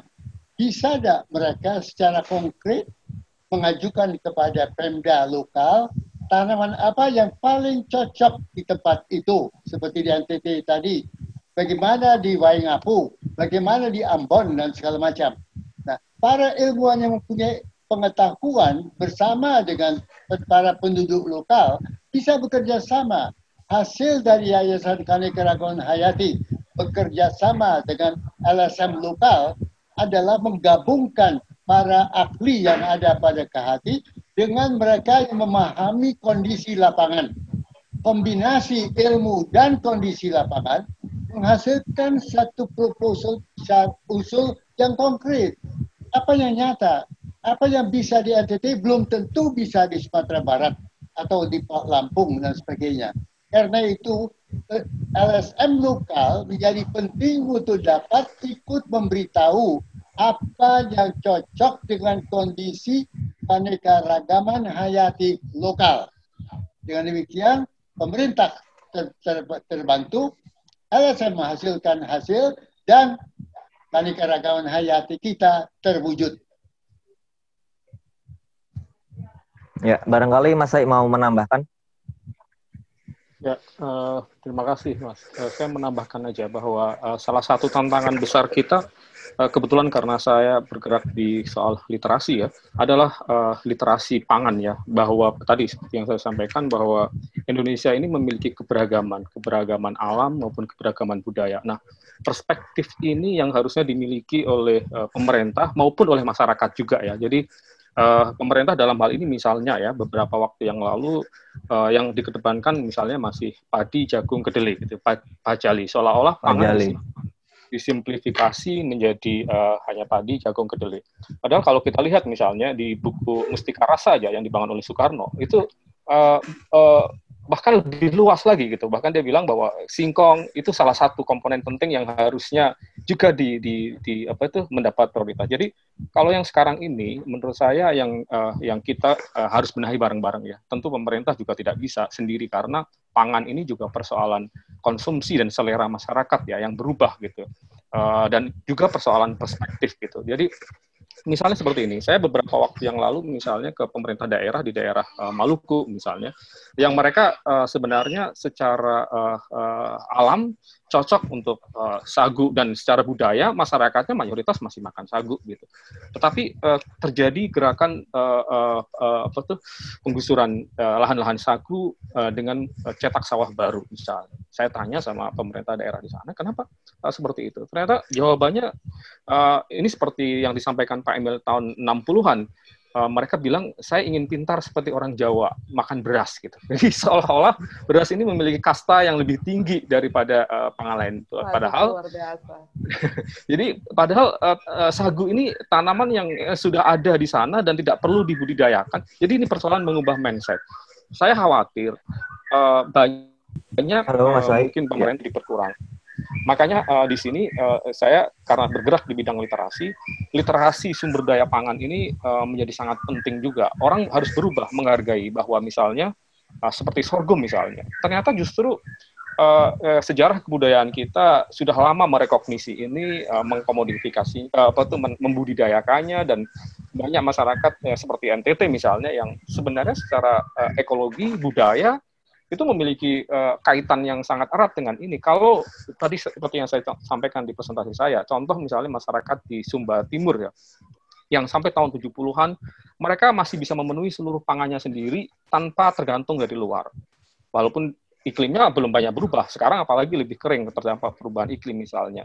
Nah, kenapa mereka bisa dulu memenuhi pangannya sendiri seperti itu? Karena mereka menanam panganan yang paling cocok dengan lingkungan mereka dan makan yang bisa ditumbuhkan oleh lingkungan mereka. Gitu. Salah satunya adalah sorghum, ada jawawo dan macam-macam. Jadi kalau saya bilang makanan itu yang terbaik adalah yang beragam dan yang bisa ditumbuhkan di tempat sekitar kita. Gitu. Nah, Indonesia itu memiliki sumber pangan yang sedemikian berlimpah. Kenapa kita harus diseragamkan menjadi harus makan beras, apalagi sekarang impor gandum gitu, yang itu sudah komposisinya 25%. Jadi ini persoalan perspektif menurut saya. Kebijakan pangan kita sebenarnya sudah diakui sebenarnya mengenai keberagaman pangan lokal dan seterusnya.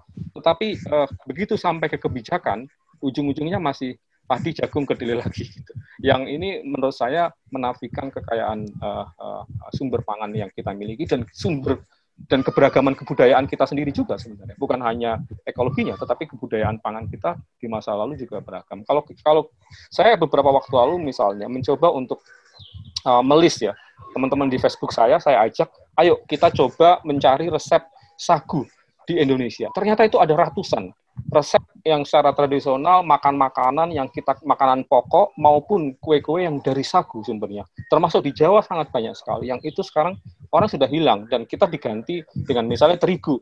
Yang ini sebenarnya sumber pangan yang baru masuk ke kita taruhlah tahun 70-an, tetapi sudah menggusur sedemikian banyak sumber pangan yang secara ratusan bahkan ribuan tahun ada dan dimakan oleh leluhur kita. Mungkin itu, Mas. Jadi ini persoalan perspektif yang harus diubah. Terima kasih, Mas Sai. Pak Emil, kabarnya ada agenda lain. Kalau misalnya ada agenda lain bisa meninggalkan dulu, tidak apa-apa, Pak Emil ya. Terima kasih, Pak Emil. Ya, terima kasih atas waktunya. Ya, terima kasih. Untuk selanjutnya ada pertanyaan untuk Mas Roni. Mas Roni, ini terkait dengan potensi dan pemasaran sorghum di Jawa ini, Mas Roni. Pertanyaan dari Joko Heru Pamungkas. Di Jawa Tengah dan DIY ini potensi pengembangan dan pemasaran sorghum itu gimana, Mas Roni?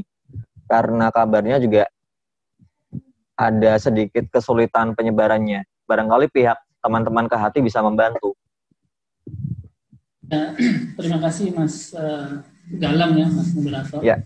Kita sebenarnya tidak membayangkan sorghum itu menjadi makanan pokok untuk seluruh daerah di Indonesia.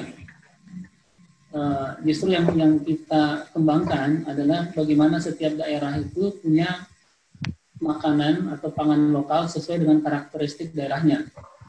Jadi kalau misalnya kita mengeksersis sorghum di NTT, karena pertama kita ingin membantu masyarakat di sana yang selama ini terpaksa atau dipaksa untuk menanam padi, which is selalu gagal, dengan tanaman sorghum yang memang cocok untuk di lahan kering. Jadi tidak ada bayangan untuk mensorghumkan seluruh Indonesia, gitu. Kira-kira seperti itu. Karena itu akan menjadi berasisasi lagi seperti yang selama ini kita against, gitu kan.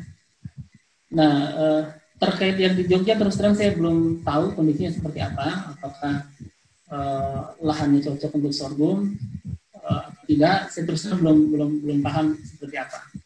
Tapi yang kita lakukan di Flores itu adalah karena sorghum itu memang sangat cocok untuk lahan kering. Jadi jangan dipaksakan dengan padi, jangan dipaksakan dengan tanaman lain yang tidak cocok.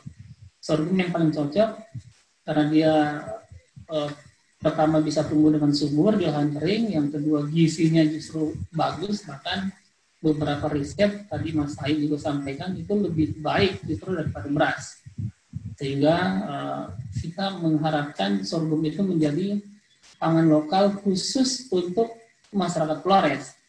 Bahwa kemudian ada permintaan pasar dari daerah lain, tentu tetap akan dipenuhi, tapi mungkin porsinya tidak terlalu besar.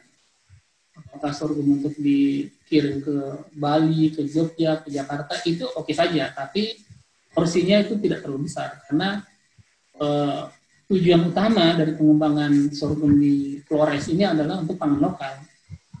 Bagaimana masyarakat bisa memproduksi sorghum, dan sebagian besar untuk dikonsumsi, sehingga ketergantungan terhadap beras yang sangat sulit untuk diproduksi di Flores itu bisa teratasi. Saya kira seperti itu. Saya mohon maaf, saya kurang paham yang kondisi di Jogja. Ya, barangkali Mbak Arum bisa menyampaikan pengalamannya ketika mengolah makanan sorghum ini berbahan sorghum. Cara mendapatkannya bagaimana? Barangkali bisa di-share ke teman-teman.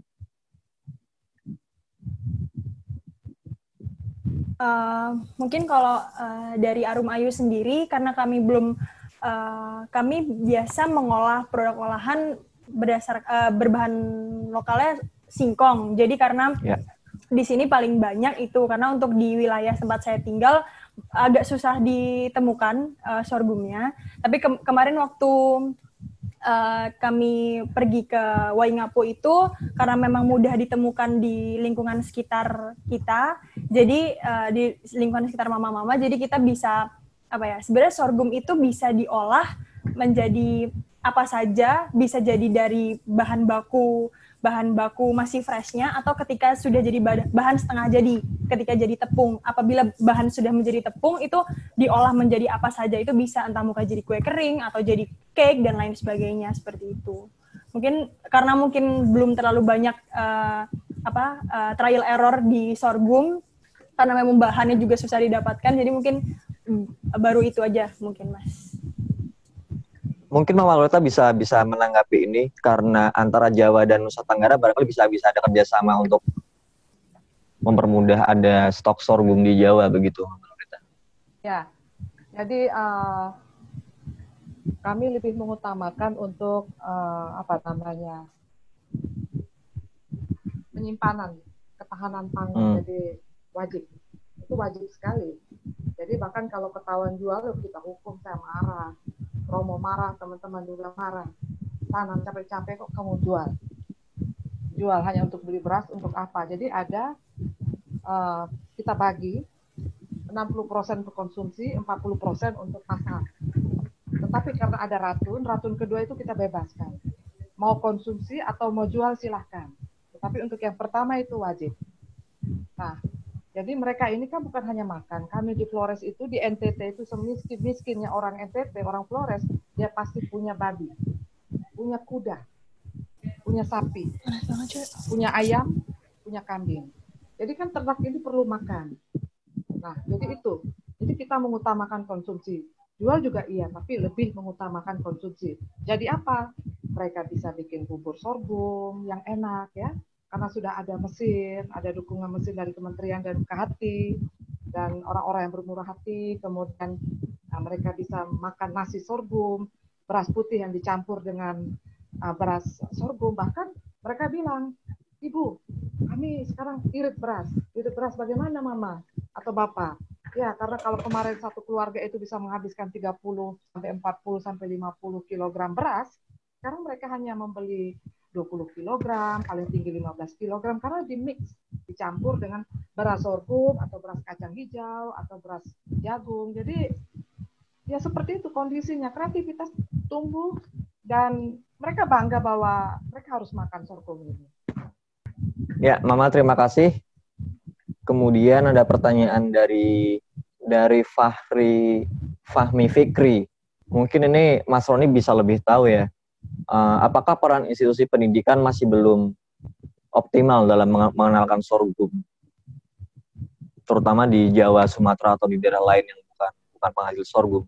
Ya, saya kira bisa jadi ya bahwa di dunia pendidikan kita masih saya terus terang belum terlalu paham tentang ini, tapi kemungkinan besarnya adalah pemahaman tentang pangan lokal itu belum menjadi materi dalam dunia pendidikan kita. Itu saya kira menjadi PR kita semua. Sehingga ketika bicara pangan ya bicaranya hanya beras, atau paling tidak tambah jale, Pak Jale tadi yang disampaikan oleh Mas Adi. Saya kira ini penting juga. Terima kasih sudah mengingatkan, menjadi bahan bagi kita juga di dunia LSM ini untuk mulai mempromosikan pangan-pangan lokal di dalam dunia pendidikan. Tapi sekali lagi saya ingin tekankan, sorghum itu tidak untuk ditanam di seluruh Indonesia. Saya khawatir ada tangkapan bahwa sorghum itu harus dikembangkan di seluruh wilayah di Indonesia. Itu tidak sama sekali. Intinya adalah kita ingin mengembangkan pangan lokal sesuai dengan karakteristik wilayahnya. Jadi kalau di Papua misalnya cocoknya sagu, Ambon juga sagu, atau Maluku sagu, ya kembangkanlah sagu di sana. Jangan dipaksakan juga sorghum di sana. Begitu juga daerah-daerah yang lain yang kita perlu identifikasi juga karakteristik wilayahnya. Makanya Pak Emil tadi menekankan pentingnya sains, pentingnya riset. Bagaimana teman-teman dari akademisi bisa mengidentifikasi semua potensi pangan lokal untuk kemudian dikembangkan.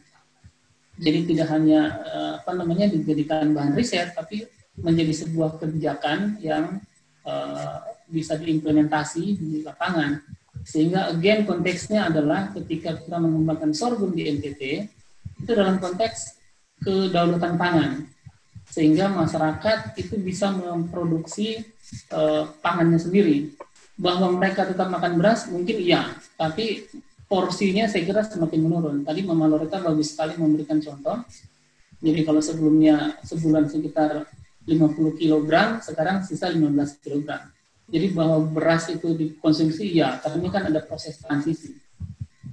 Tapi kalau di Papua, ketika suplai beras terganggu karena pelabuhan ditutup, kemudian jalur transportasi ditutup karena kebijakan PSBB misalnya, bahkan bandara di Papua ditutup, itu saya kira ada gangguan terhadap suplai beras. Sehingga ini adalah momentum yang paling pas sebenarnya untuk kita mengembangkan pangan lokal.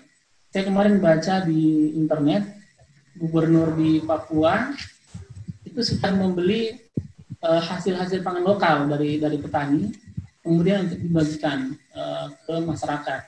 Jadi saya kira ini momentum yang sangat pas ya. Di Sulawesi Utara juga saya dengar, jadi mereka mengkampanyekan mari berkebun dengan bibit-bibit yang ada yang berasal dari Sulawesi Utara. Ini akan menjadi sumber pangan bagi mereka sendiri, sehingga tingkat ketergantungan terhadap suplai beras dari daerah lain itu semakin rendah. Jadi saya kira konteksnya seperti itu ya. Saya agak khawatir nangkapnya kita ingin mensorghumisasi Indonesia gitu kan. Sama sekali tidak. Saya kembalikan ke Mas Galang. Ya, terima kasih Mas Roni. Sudah hadir bersama kita ada Pak Mastur Kusadi dari Balitbank. Iya. Balit Biogen. Ya. Selamat datang Pak Mastur. Ya, terima kasih. Bisakah bisa ditampilkan videonya nggak Pak Mastur biar rekan-rekan bisa melihat? Iya bisa. Iya bisa. Gimana, Pak? Ya silakan Pak Mastur. Barangkali ada yang mau disampaikan. Iya, jadi gini, saya kira apa yang disampaikan yang pertama Pak Emil Salim tadi ya mengenai sejarah pangan kita memang ya seperti itulah. Kita perlu tahu semuanya, kronologisnya seperti itu, dan peranan juga biodiversitas begitu penting sebagai modal dasar dari pembangunan. Terus Pak Roni tadi itu saya kira juga tepat, jadi bukan maksudnya untuk menggantikan seluruhnya sorghumisasi dan seterusnya tidak, ya, tetapi di beberapa daerah di mana tanaman itu sesuai, terutama daerah yang beriklim kering, saya kira itu memang bagus ya dikembangkan. Apalagi kita tahu saat ini katanya nanti itu akan kemarau dan seterusnya ya. Selain juga kita ancaman di COVID-19 ini, itu maka tanaman sorghum ini juga sangat penting. Nah kebetulan di Kementerian Pertanian, baik itu dari kami biogen maupun dari Balai Penelitian Serealia itu menghasilkan banyak varietas, dan varietas tadi itu dalam bentuk benih sudah disebarkan kemana-mana, sehingga harapannya tentu bisa dikembangkan. Balit Sereal maupun kami juga mengembangkan itu untuk produk etanolnya untuk membuat hand sanitizer, sehingga itu juga kalau dalam perspektif COVID-19 itu juga sorghum luar biasa, selain membantu sebagai pakan, gitu juga bisa untuk membantu dalam hal pencegahan dari COVID-19. Nah, kemudian juga tadi Pak Joko tadi ya, kalau salah ya, yang dari Jawa Tengah tadi, yang terkait dengan pemasaran ya. Mungkin nanti ini saja kalau bisa, nomornya dikirimkan ke saya ya, nanti saya anukan, karena sebenarnya itu ada grup dari ini, sorghum ini ya, di mana di situ ada baik itu petani, ya, kemudian peneliti, kemudian ada pemerintah daerah, ya, ada pengusaha dan seterusnya itu berkumpul di situ, ya. Termasuk saya kira juga dari KHT juga betul di ya, grup itu, sehingga dari situ nanti yang terkait dengan problem pemasaran dan seterusnya itu mungkin bisa dibantu. Jadi produk pangan dari sorghum ini banyak sekali sudah berkembang. Dari salah satu tokoh ya yang mengembangkan banyak itu Bu Yudit namanya ya, dari Bandung ya Pak Susri ya, itu beliau banyak sekali mengolah ya produk-produk sorghum ini ya. Demikian halnya juga di daerah Jawa Timur itu ada namanya Pak Novan, itu juga mengolah sorghum kan, pernah hadir juga ya bersama kami di KHT ya, untuk kecap ya, untuk termasuk juga alkoholnya untuk kosmetik dan seterusnya, termasuk selain juga produk-produk pangan. Jadi sebenarnya banyak sekali produk dari sorghum ini berkembang, dan juga itu kita lihat proteinnya kan tinggi ya, hanya kalah sedikit dengan gandum ya. Sedangkan zat besinya itu juga termasuk tinggi juga. Jadi memang pas juga kalau ada indikasi bahwa di daerah NTT ya, saya pernah dengar dari rekan-rekan KHT ya yang mengembangkan di NTT dengan Bu Maria juga, itu stuntingnya relatif berkurang. Jadi saya sependapat bahwa pengembangan sorghum ini sangat penting, terutama daerah-daerah yang marginal, daerah yang kering dan seterusnya, sehingga manusianya juga bisa kecukupan pangan dan gizi, kemudian ternaknya ya Bu Maria ya, itu juga bisa sehat ya, dan juga nanti juga sumber dari gula dan seterusnya. Saya kira itu dari kami. Terima kasih. Ya, terima kasih Pak Mastur. Ada juga yang mau masuk dari Pak Erizal Jamal dari Kementerian Pertanian. Beliau ingin menyampaikan soal perlindungan varietas benih sorghum agar masyarakat lokal terlindungi. Terima kasih. Selamat sore Pak. Ya. Terima kasih. Pertama-tama kami dari Kementerian Pertanian menyambut gembira dan berterima kasih atas inisiasi dari kawan-kawan KHT dan HPG ya, penerbitan buku sorghum ini. Ini merupakan kelanjutan dari buku sagu yang dulu sudah kami dapat juga. Kami menunggu selanjutnya Mas Arief dan kawan-kawan KHT. Kami Kementerian Pertanian siap bekerja sama untuk buku-buku selanjutnya. Mungkin terkait dengan umbi-umbian atau ubi-ubian ya. Dan seterusnya bersama KPG dan KHT. Kami di Kementerian Pertanian saat ini secara terstruktur melakukan pendataan untuk semua varietas-varietas lokal yang ada di Indonesia. Saat ini sudah ada sekitar 3.000 varietas lokal yang kami kita daftarkan di Kementerian Pertanian, dan kita berharap upaya-upaya ini secara sistematis sejalan dengan apa yang KHT dan KPG kembangkan. Mungkin seperti itu dari kami. Jadi kami mendukung dan kami menunggu Pak Arief di Kementerian Pertanian untuk kita sama-sama untuk mencoba merencanakan buku-buku selanjutnya setelah sagu dan ini mungkin umbi-umbian selanjutnya dan yang lain. Demikian Mas, makasih. Ya, terima kasih Pak Jamal. Berarti apa yang dilakukan Kementan ini cukup mendukung supaya Indonesia bisa tahan pangan ketika misalnya ada pandemi seperti ini, agar tidak bias beras seperti yang sudah dilakukan oleh Mas Ai sebelumnya. Mas Ai menulis soal sagu, kemudian dengan KHT ini menulis soal sorghum. Untuk selanjutnya juga bisa soal umbi-umbian dan sebagainya. Kemudian ada pertanyaan untuk Mama Loreta, Mama. Ya. Dari Arthur FC Regar. Terkait dengan penanaman sorghum ini, misalkan nggak punya lahan yang luas, apakah bisa di pekarangan yang sempit atau di teras rumah begitu, Mama? Ya, jadi dengan situasi pandemi global saat ini, jadi kalau memang mau menghias rumah sebagai pewarna keindahan halaman, silakan saja. Tapi kalau di sekitar banyak ayam, ya sebaiknya jangan. Sama aja kita tanam, kasih ayam makan. Ya sebaiknya bertanam yang benar. Di lahan, walaupun lahannya sempit, tapi bukan di sekitar rumah. Tetapi kalau memang tinggal di rumah kebun seperti saya, ya nggak apa-apa. Jadi saran saya seperti itu. Kalau mau menghias rumah atau tanam sedikit, ya buat senang-senang, lalu ada punya lesung, tidak jauh dari mesin penggiling tepung, silakan saja. Apakah bisa dipot atau dengan sistem ratun, Mama? Jadi ratun itu kalau kita sudah menanam. Jadi kalau kita sudah menanam, kita pangkas, dia tumbuh tunas baru, itulah yang disebut dengan ratun. Jadi tanam di pot juga nggak apa-apa. Tanam di pot buat apa? Kalau buat bagus mata nggak apa-apa. Tapi kalau memang untuk tanam, untuk makan juga sebenarnya ya nggak apa-apa sih dalam jumlah kecil. Ya kita bisa menggunakan penggilingan kopi, bisa menggunakan penggilingan bumbu untuk menggiling menjadi tepung. Banyak cara, tetapi sebaiknya menggunakan jenis-jenis sorghum ini kan macam-macam. Dia mengandung kulit luarnya itu sebaiknya disosok. Jadi tidak boleh langsung ditepungkan.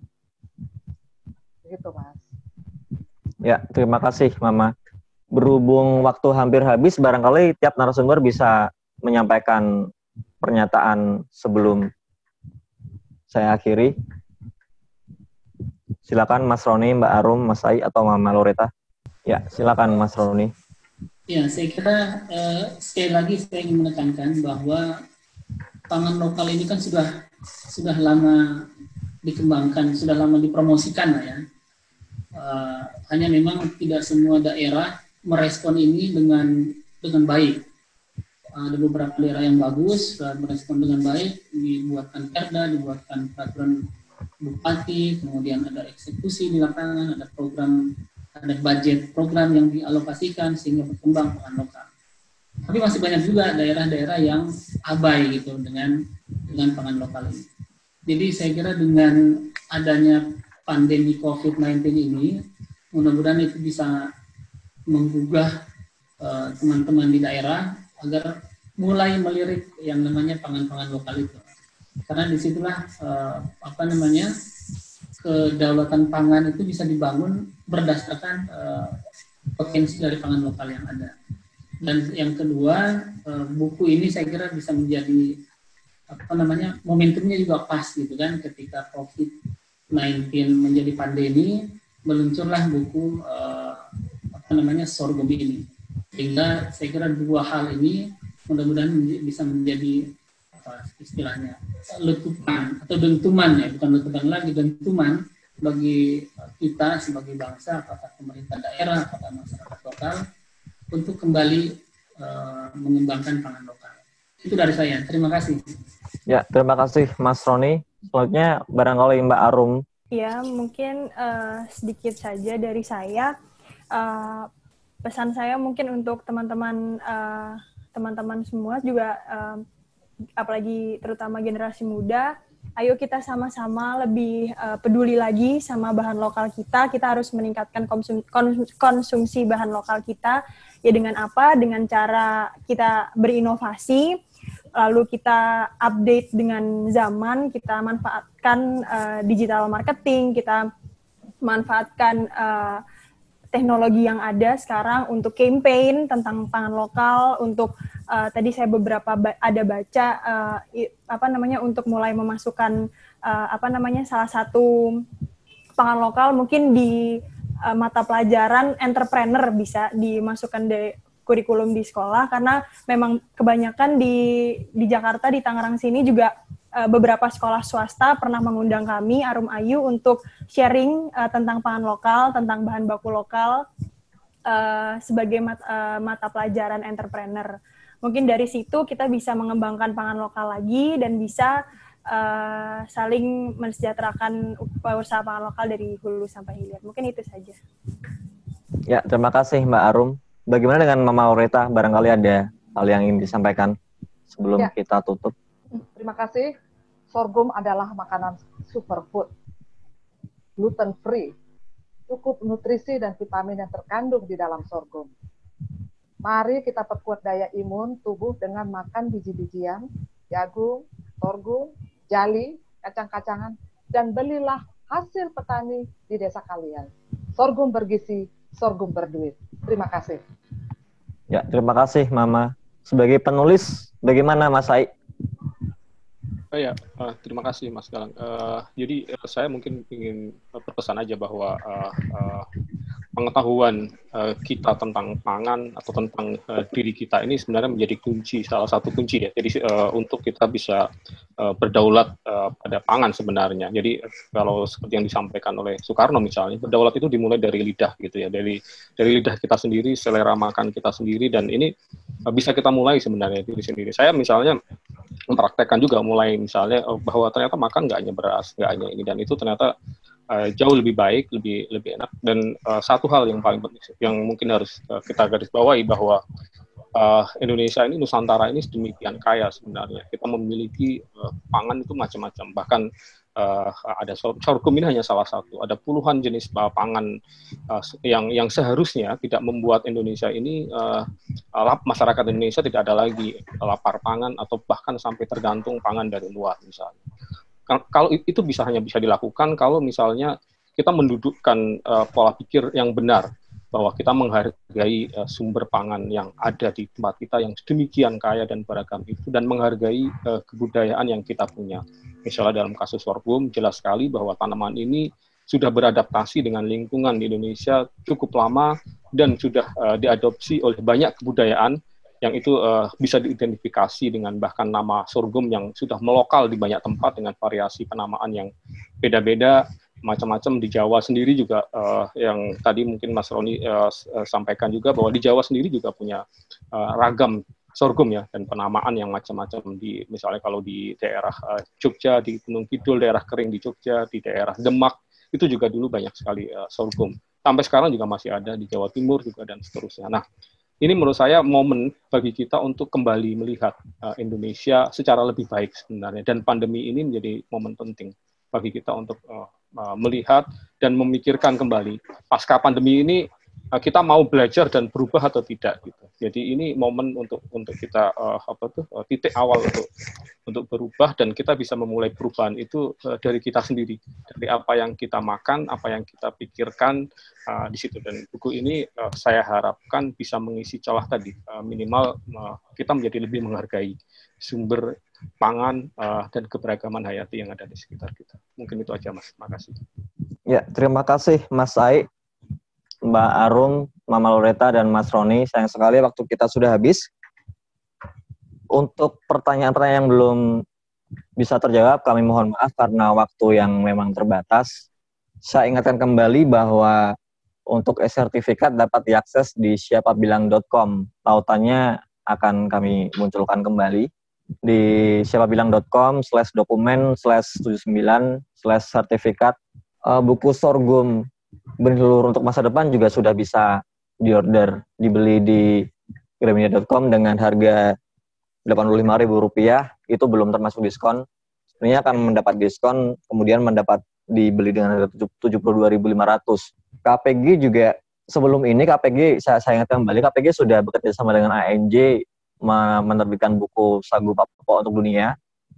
Kemudian dengan KHT ini menerbitkan sorghum benih leluhur untuk masa depan, dan selanjutnya akan ada proyek kembali dengan kemitraan, yaitu tentang para penjaga varietas lokal. Tentunya KPG sangat menghargai para penjaga varietas lokal ini dan berharap makin banyak orang yang ingin menampilkan naskahnya tentang pangan-pangan lokal, agar ketahanan pangan kita tidak melulu bias beras. Terima kasih, sekian dari saya. Selamat sore. Oh, ada Pak Bupati yang ingin menyampaikan pesan. Silakan. Ya, kami cuma usul, pertama selamat Hari Keragaman Hayati hari ini. Kemudian yang kedua, kami berterima kasih telah diikutkan dalam FitCon. Kami Serdang Bedage bersama dengan GAPKI, Gabungan Pengusaha Kelapa Sawit Sumatera Utara, yang sudah melakukan demplot penanaman sorghum tahun lalu sudah panen, sekarang pun masih berlanjut. Oleh sebab itu usul kami, marilah kita semua masyarakat sorghum Indonesia yang sudah ada dalam grup WhatsApp untuk kampanye hilir daripada sorghum ini. Karena kalau untuk budidaya atau on farm, kami kira sudah berhasil, Pak. Di Sumatera Utara juga 15 sampai 18 ton per hektar. Jadi kami berterima kasih Ibu Loren tadi dari NTT ya, dan Pak penulis kita Pak Haris, Pak Arif. Nah, kami hanya mengajak agar masyarakat ini tidak menganggap sorghum itu makanan ternak. Nah, oleh sebab itu bagaimana dia bisa menjadi pengganti nasi atau campuran bersama nasi, mungkin persentasenya mungkin 20 ke 80, lama-lama 50%, lawan 50%, dan bisa dijadikan mie instan, ya, di samping makanan-makanan sehari-hari. Jadi kita mari kampanye dihilir sehingga masyarakat akan melihat, karena sudah ada pasarnya, kegunaannya untuk manusia, untuk makanan pengganti nasi sudah jalan, sehingga mainstreaming daripada masyarakat kita terhadap beras atau nasi bisa berkurang dengan adanya alternatif dari sorghum. Kami Kabupaten Serdang Bedage sebagai pion pertama bersama kebun-kebun kelapa sawit yang ada di dalam lingkup GAPKI Sumatera Utara, setiap kami transplanting atau land clearing, 4 bulan itu pasti kami bisa gunakan untuk menanam sorghum. Nah, luas kebun di kabupaten kami aja ada 100.000 hektar. Oleh sebab itu ini potensial untuk wilayah barat. Kami ajak ke hati untuk memperhatikan ini agar kampanye hilir daripada sorghum ini bisa kita tingkatkan pada waktu-waktu yang akan datang. Salam sehat, bebas COVID dari Kabupaten Serdang Bedage, Sumatera Utara. Terima kasih. Terima kasih Pak Bupati atas pernyataannya. Saya tutup kembali bahwa acara ini sudah selesai. Terima kasih untuk yang sudah bergabung. Terima kasih narasumber. Selamat sore. Semoga sehat selalu.